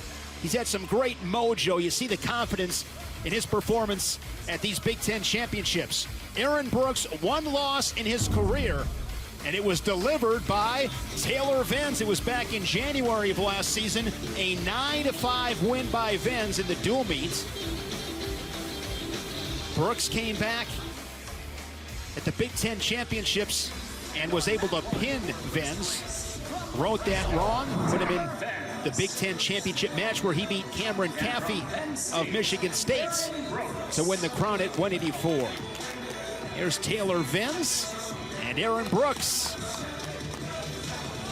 Yeah, Aaron really showed us a lot in that quarterfinal match that he had where he got hurt, so he came all the way through. But in that match against Brands, he was hurt. His ankle was, he didn't know whether he was going to be able to keep on, but he did keep on all the way to the finals. And in Benz, his trajectory has been tremendous. He's come to wrestle. It's very evident. Yeah, this is an interesting weight class, guys. You know, the 2 through 5 guys were probably the same as the 6 through 9 guys. There wasn't much difference here between the seeds. And Benz, of course, he's had some success, and he's been at, as high as 4th in the country as far as being an All-American. So has the confidence to work with, and he's tightened up his style a little bit here at this tournament, where he's not giving up as many big moves and his reversals, and so he'll need that against a guy who's really, I think, gotten better since significantly better and more confident since the first time they met. Benz has scored 19 points in this tournament. He was 4th as a freshman as an All-American.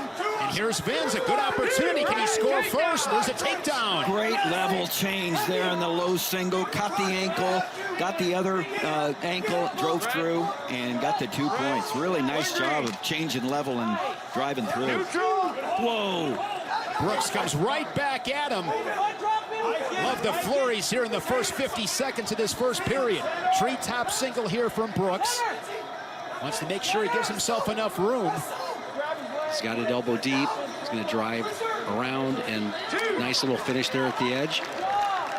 So good start by Benz, but he immediately comes back and just for activity's sake, just kind of took a straight on double like that and was easily spun around and dropped in on a single leg was Brooks. So, and sometimes just the nerves and the activity, you're hyped up, ready to go, you get that first takedown, and then all of a sudden you're ready to add onto it a little bit. You got to calm down sometimes, and I think that little anxiety maybe shot that he took that wasn't really well advised kind of put him behind the sticks on this one.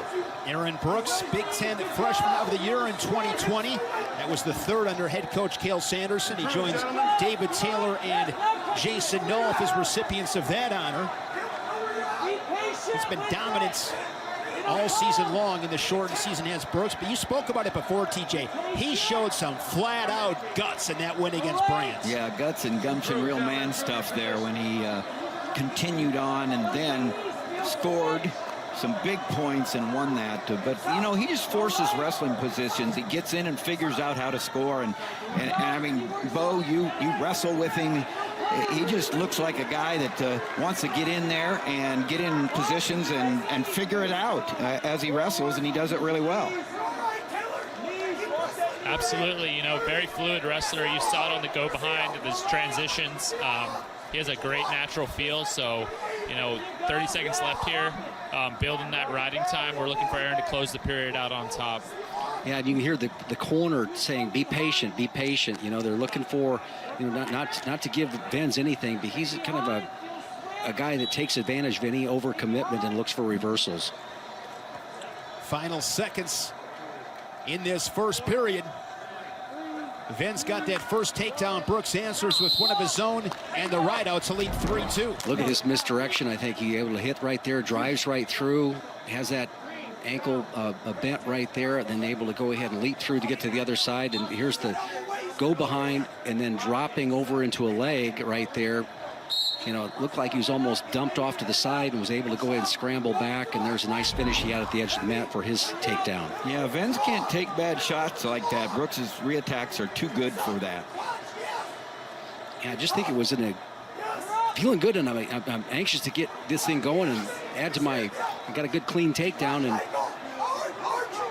just an anxiety shot. Benz riding Brooks. See Brooks. Yeah, this is position here. Still red. Still red.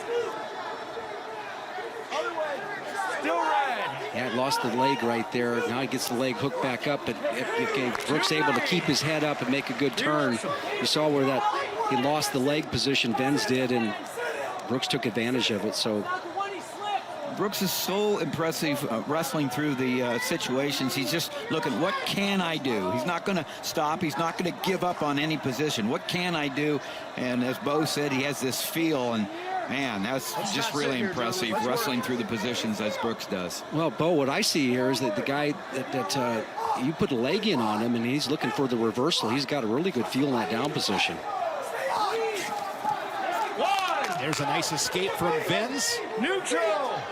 2-point match. Brooks has that riding time over 1.5 minutes. Another go-behind situation for Brooks. Yeah, against a guy like Brooks, you better have a really good angle in a setup or he's going to make you pay a steep price. A good example of that. And Brooks, as he did in the first period, will look to ride out the Cornhusker here in the second. If he's able to do so, he'll take riding time over 2 minutes. And when you watch Brooks, just so talented, great on his feet, showing his strength in the top position. As Benz flat. You see where Benz was doing a pretty good job of riding in the top position, but see how he just loses this leg position. Just allows it to, you know, just comes out and loses that position and just allows him to go. I guess I'm going to go back up a step. He just planted his forehead on the mat. You can't ride a guy when you're planting that forehead on the mat. You're going to lose it every time because, you know, Brooks just basically got his head higher and made the turn. Looks like Benz is a pretty good black eye in his left eye. It's, you know, this tournament, you're going to get some bumps and bruises. You can hear the physicality, the bodies banging, the hard hand fights. Better bring the big boy pants to this tournament, guys. It is that, and, you know, and when you see this tournament in person, you know, just what impresses you is the, you know, the consolation rounds, and good wrestlers will get beat in this thing early in rounds, but you know, you've got about 2 or 3 other meat grinder matches. It's not like you're going to cakewalk back to 3rd place. And everything is contested. I mean, we have 7th, 9th place matches at times. It's all contested. Got to have a short memory, get on that backside, and it's a character test. Yeah. One person who's got an opportunity not to see the backside of this tournament is this Aaron Brooks. He just looks so solid. I tell myself I'm never going to say it again, but I'm going to make the error again. No. Because of this year being free, Aaron Brooks, if he stays healthy, will get 5 cracks perhaps at a Big Ten championship. It's never been done before. He just might be the first. He's got the skill set, no question. Yeah. Spreading Benz out there on his chest again makes the go behind that much easier. Still green. Still green. One thing to point out here, TJ, we saw with Spencer Lee, we've seen it here with Aaron Brooks. It's okay to give up that first takedown. Things happen, stay poised, just keep wrestling, let it go. And I think that's Brooks' game there. I don't think he's too concerned about that. He just wrestles through every position, as I said, and he's chill, he's calm, he's poised, and I don't think that bothers him at all, and he's shown that today. I think it's just a really good message to young wrestlers. Even the best guys in the world give up some takedowns. And Aaron Brooks will win his 2nd Big Ten championship with the riding time points. It's a 10-5 decision for the Nittany Lion Brooks. By decision, 10-5 from Penn State, Aaron Brooks.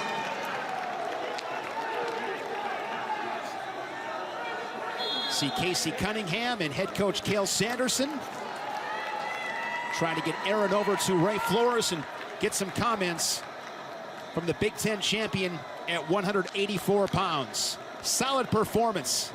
And there you see Taylor Benz. There's some disappointments on that 2nd perch.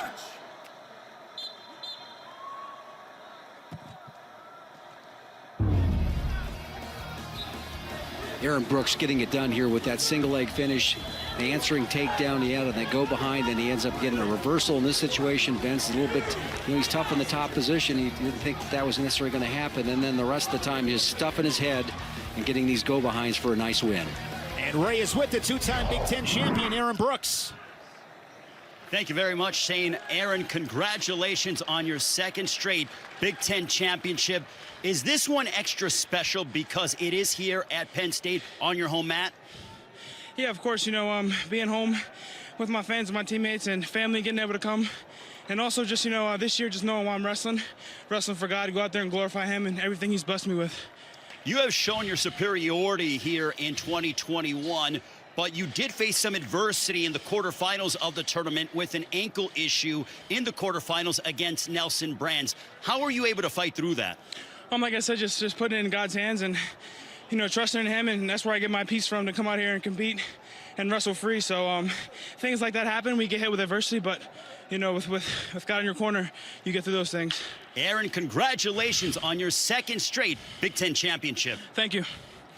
A collision of seeds 1 and 2. Eric Schultz, Big Ten runner-up a year ago, and Myles Amine. He's a 2-time Big Ten runner-up, so one of these guys will win a Big Ten title here in 2021, both undefeated. Looking forward to this match here at 197. Schultz out of Tinley Park, Illinois. Amine from Brighton, Michigan. Myles Amine. Amine, Detroit Catholic Central, won a couple of Nebraska. state titles. There you see Myles Amine, the Olympian Myles Amine, coming off an Olympic red shirt, qualified for the Olympics for San Marino with a 5th place finish at the 2019 World Championships. And here you see the paths for Schultz and Amine. Schultz over Cameron Caffey of Michigan State in the semifinals, and Amine over Jacob Warner of Iowa, a 3-1 match. We were speaking earlier about giving up that first takedown and continuing to wrestle, but what was your attitude? What's the mentality when you give up that first takedown?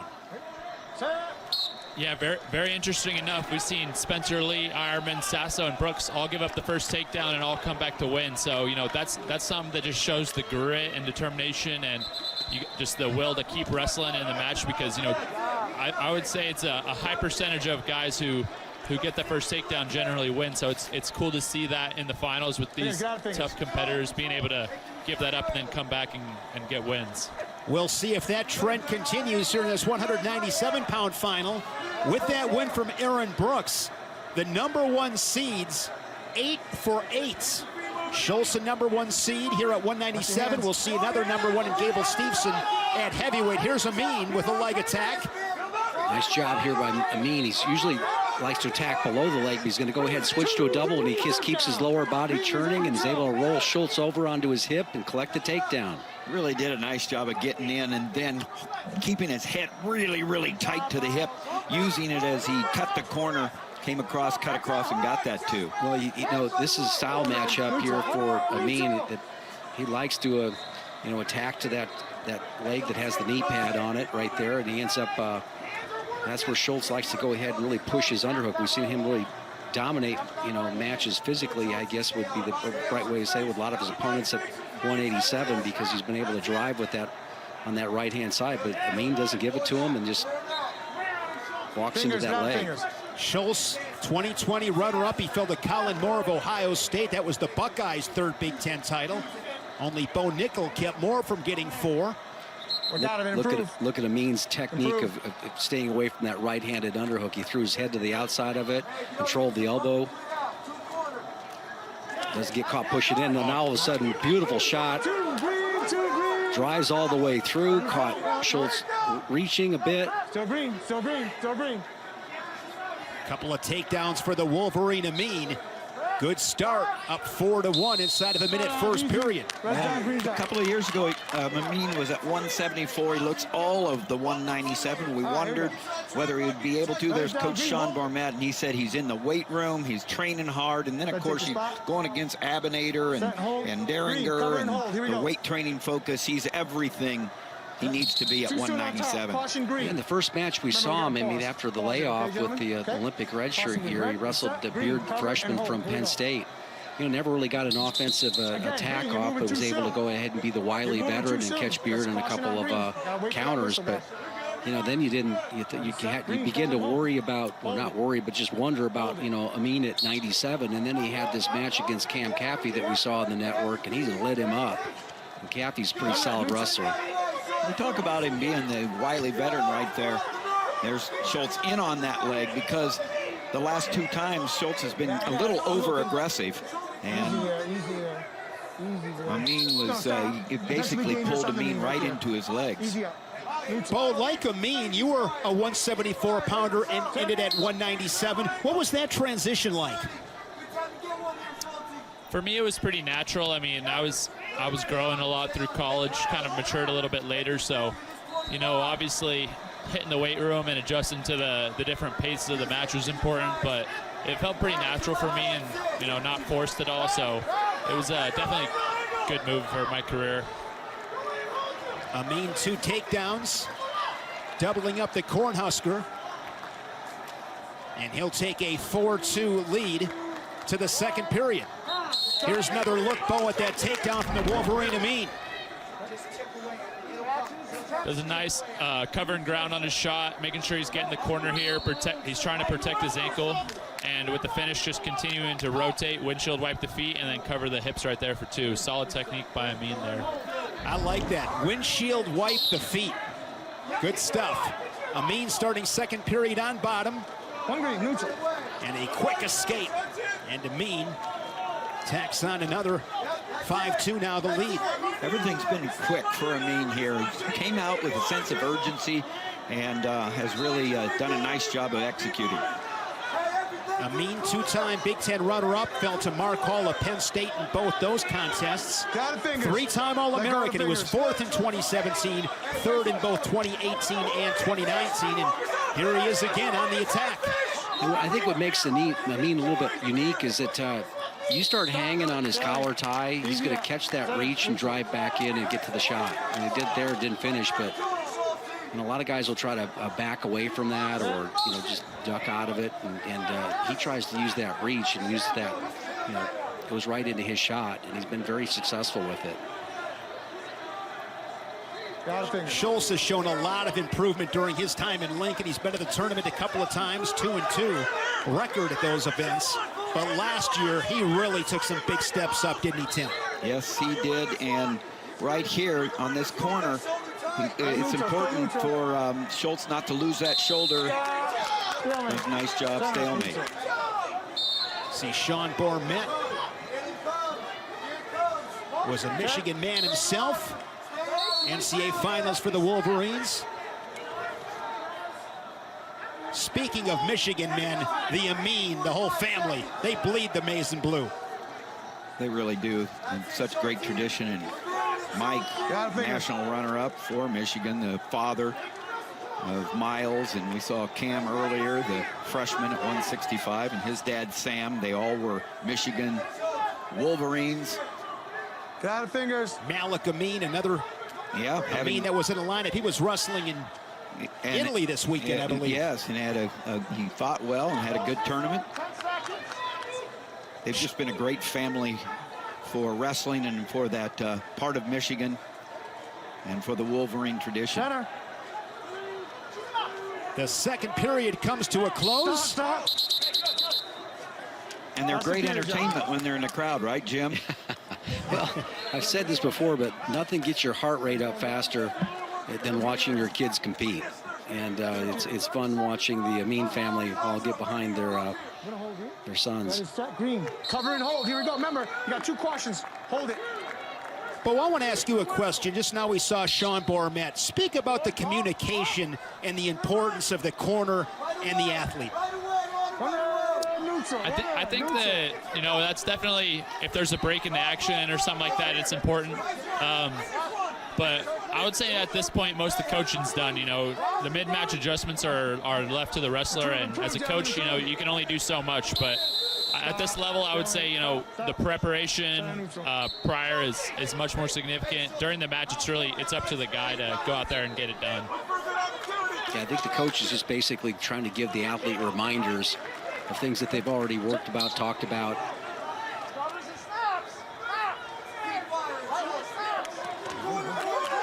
Amine continues moving forward, trying to suck up a single leg. And this is where he's just unusually strong in this position. A lot of guys will just, work for the stalemate. That's probably what Amine's going to do in here, but he doesn't give up this position. And a lot of times will go ahead and advance, pop his head up, and improve his position. Bo, if you're Schultz right here, how do you open up Amine and get yourself an angle, get yourself back in this match? Data fingers. Schultz is definitely wearing on him a bit here. I would say, you know, Amine's keeping shooting, so run around a shot exactly like he just did, but he's been on the leg so many times. He's got to get to a quick finish, so I would try to pull him down and get to a double leg, maybe more so than get on a single leg, just because he's been stalemated so many times. Yeah, Amine's doing a great job of cutting the corner. No one improving. On the line, get set. Set. 55 seconds away is Myles Amine from that elusive Big Ten championship. Just up by 2. Yeah, and Amine's in hold the lead mode. Center. You got to be careful not to get pushed off. Circles back inside. Action center. Warning on green. There's a good call on Amine. Warranted stall call. And he wisely gets back in on the legs of the Cornhusker Schultz. Yeah, Schultz is walking back in, almost assuming that Amine would back up there. He waited for him, and then all the action is Amine can control on the edge there as he dives in on the leg. He can control the clock. You mentioned Michael Beard of Penn State. Amine beat him 8-6 in sudden victory in the quarters. That was a stiff test before the semifinal victory. I think that Beard's going to have a heck of a career, so that's showing himself pretty well. I don't know how he finished up in the tournament, but Amine closes it down with one more takedown. Great to see Amine get this championship. He has been close, and this time he gets his hand raised, and like you said, Jim, that's quite a wall at Michigan that he will add his name to. Just like Michael Kemerer, the 3rd time is the charm. Myles Amine, Big Ten champion for the Wolverines at 197 pounds. On mat number 2. High five from Sean Bormet as Schultz makes his way out of the venue.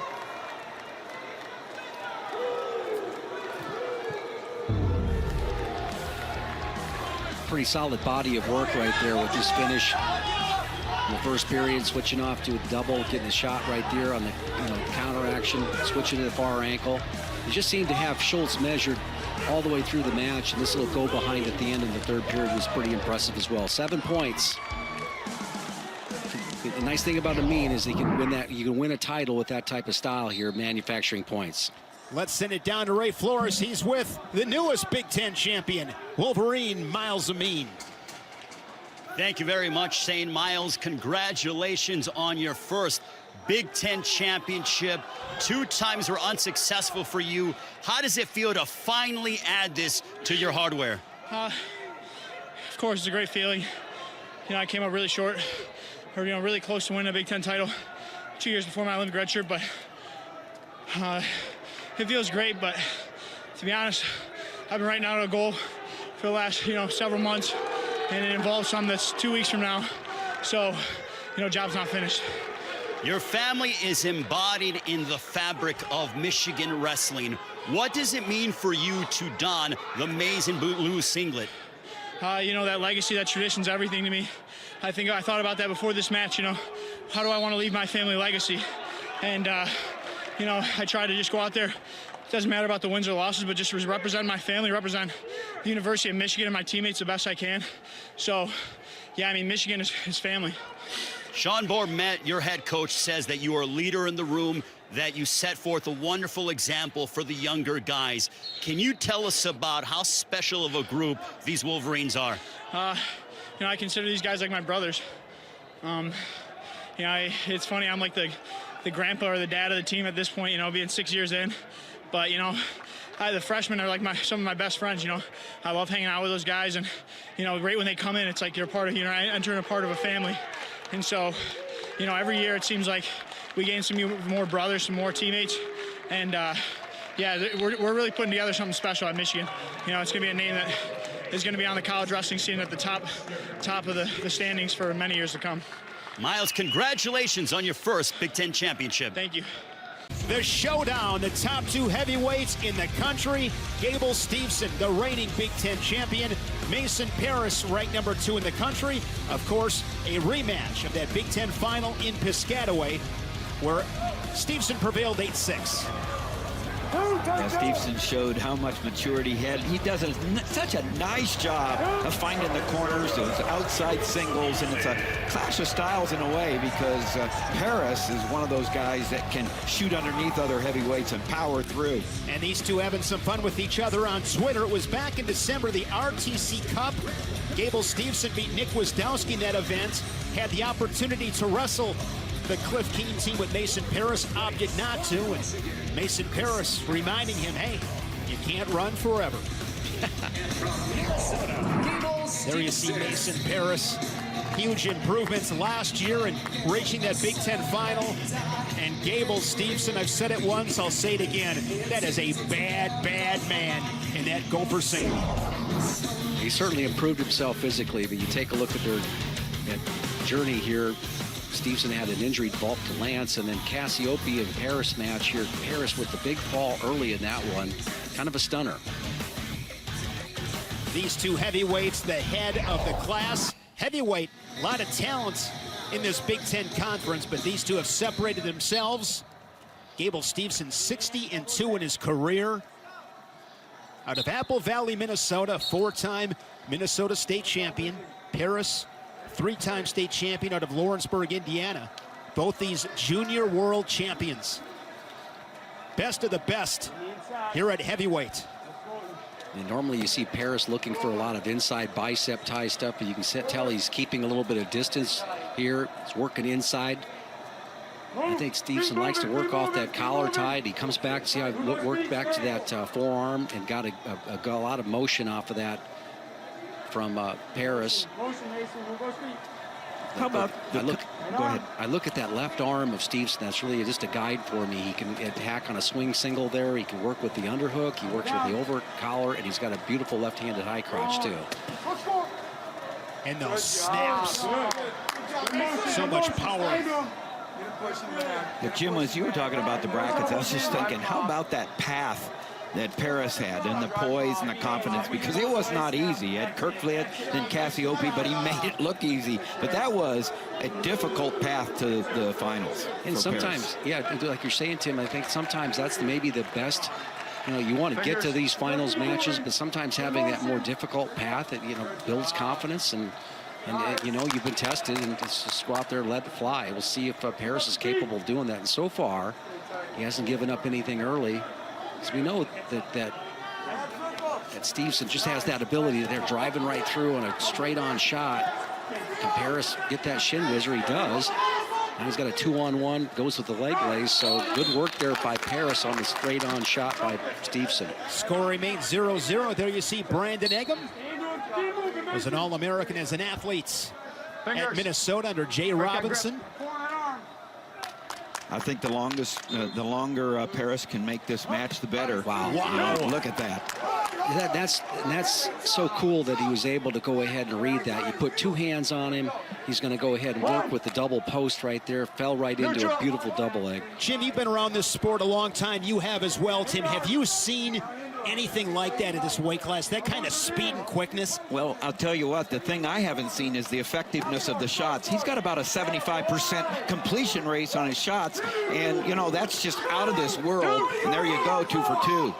Yeah, I think the more that you lay your hands on him, the more that effective that Gable can become. He's saw this earlier the year. I think the transition that you see, it's always so fun to watch these guys develop between their freshman and senior years. But, it seems like Stevenson early in his career saw that maybe some of the matches he had with Anthony Cassar, 4.5, 5 minutes of concentration, and maybe it waned a little bit. Right now, you're seeing a Gable Stevenson who's thinking something and doing something at the same time. Check out these highlight reel takedowns. You take a look at this is the double leg shot right there off the post. Collar tie and post, and now this is just good swing go behind into a beautiful single leg finish and just basically pursue. But look at all that footwork that you saw in that finish. Yeah, those feet are they're moving. When you talk about the weight class, any weight class, that kind of movement, that kind of efficiency, most of the times you shoot, at least half the times you miss the legs. Then when you get to the legs, another half of the times you fail. It's only about a 25% that the average wrestler completes leg attacks, and Stevenson completes them 3 out of 4 times. Those are not typical shots and finishes from guys at this weight class. And if you're Parris, okay, it got taken down twice by one of the best wrestlers, but it's still 4-3. What can you do now that you've learned and you felt it in this position that you can go ahead and execute? And for whatever reason, something may happen where Gable may slow down, and you might be able to take advantage of it. And is he slowing down? I mean, it's hard to move like Stevenson moves for 7 minutes. Bo, I want to ask you, are you a little bit surprised that Stevenson didn't commit to a ride? I don't think so. I know Gable has the ultimate goal of making the Olympic team this summer, and so I'm assuming he's been probably training a lot of freestyle. And I would say that at this point, I don't think that riding is gonna win this match. You got to get takedowns, both guys. You got to be able to score takedowns to win this match. There's a shot from Parris, but underneath the hips of Gable Stevenson, probably going to get a stalemate here. There it is with 49 seconds in the second period. Anthony Cassara, Penn State, the only man to beat Stevenson in a Gopher singlet. That was in the Big Ten final in Minneapolis 2 years ago. And then I believe that was an NCAA semifinal. 35 seconds here in the second period. Keep moving, Mason. You hear that the coaching corner here, big talking about, there's Josh Schroder saying, keep moving, keep moving, keep moving him. They want him to try to make this a more physical match. So if Gable does shut down, which really isn't happening, takedown right there at the edge. Third takedown. We'll see if he finishes period on top. I would assume that's the goal. Nice. A nice return. And he that's collects, how it's done. And he collects the wrist. You see that right wrist right there? Just collected it on the way down. Feel what's happening. This is your best period. The Gopher doubling up the Wolverine 6-3. That's Trevor Brandvold, two-time Big Ten champion at Wisconsin. All-American for Barry Davis. Go ahead and get set. Get a fair start. Make sure you wait till the whistle. Okay, top, you may cover. Mason covers to begin the third. Nice job. One. I think Parris recognizes that he's not going to get it done here by trying to ride Stevenson. So, is it too early for Parris here to throw the kitchen sink at him? Because you're probably not going to take him down a few times. He needs something big, right? Caught between a rock and a hard place here. Well, yeah. You know who the rock is. Yeah, Parris, he needs to get deeper into his ties, I think, for sure, because he's not going to get it done from such far away being on his shots. Yeah, there's just so much to ask. I think we're looking at one of the most mobile, better athletes we've ever seen at the weight class. I don't want to demean anybody that we've been really blessed with a lot of great, talented heavyweight in the last few years. And, of course, Kyle Snyder, Nick Wisdowski. But this is nice stuff. Some great heavyweights over the years at the University of Minnesota. Go back to Brock Lesnar, national champion Cole Conrad. Remember King Cole? Most recently, Tony Nelson. There have been some great heavyweights that have come out of Minnesota. Oh, no.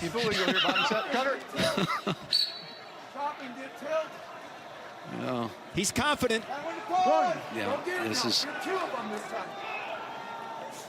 I think this was a match Gable Stevenson has been waiting for a long, long time, just to kind of remind everybody who the guy is.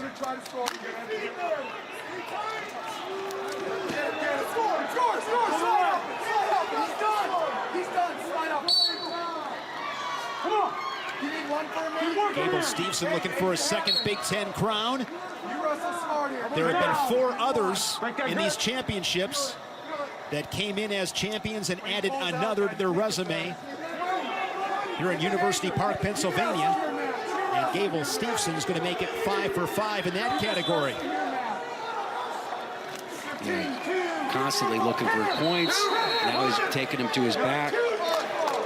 On mat 2 for third place, winner by major Dominant decision performance. from Iowa, Tony Cassiope. With the riding time point, it will be a major decision. 12-4 for Gable Stevenson. Now a two-time Big Ten champion for the Golden Major Gophers. decision with riding time. Final score 12-4. Gives the Flex from Minnesota, Gable aspirations Stevenson. of being in the WWE. Hopefully after winning an Olympic gold medal, he'll be at the trials down in Fort Worth in early April. He'll be a force to be reckoned with, no doubt about it. Just the footwork and the balance that he has, the strength. You know, they see that post early shot that he was able to get. You know, the swing single, the angles that he's able to create at his size and the size of his opponents. Really impressive. Snap downs, driving. Let's send it down to Ray Flores, who's with Gable Stevenson. Thank you very much, Shane. Gable, congratulations on your second straight Big Ten championship. How good did it feel to have a dominating performance over your rival in Michigan's Mason Parris here in the final? This ain't a rivalry. I came here and did my job. I'm 2-0 against him. I'm gonna see him next week, though. I'm not worried about nothing. I put my skills on display right here. It's gonna happen again. How much does it mean to you to continue to add to the rich tradition of wrestling for the Golden Gophers in the heavyweight division? You look at the likes of Brock Lesnar, Cole Conrad, Tony Nelson, and you add to that list. I mean, it's a great tradition here. We got out Minnesota. If you want to be the champ, come to Minnesota. Heavyweights out there, just make sure that you're getting the right recruitment in. Look what we're doing at Minnesota. You could be next. In 2 weeks, you're going to be competing in the national championships. What do you want to tell the rest of the heavyweights? I'm coming for y'all again. Gable Stevenson. Back to you, Shane. All right, Ray, thank you much. Gable Stevenson, impressive day at the office for the Gopher.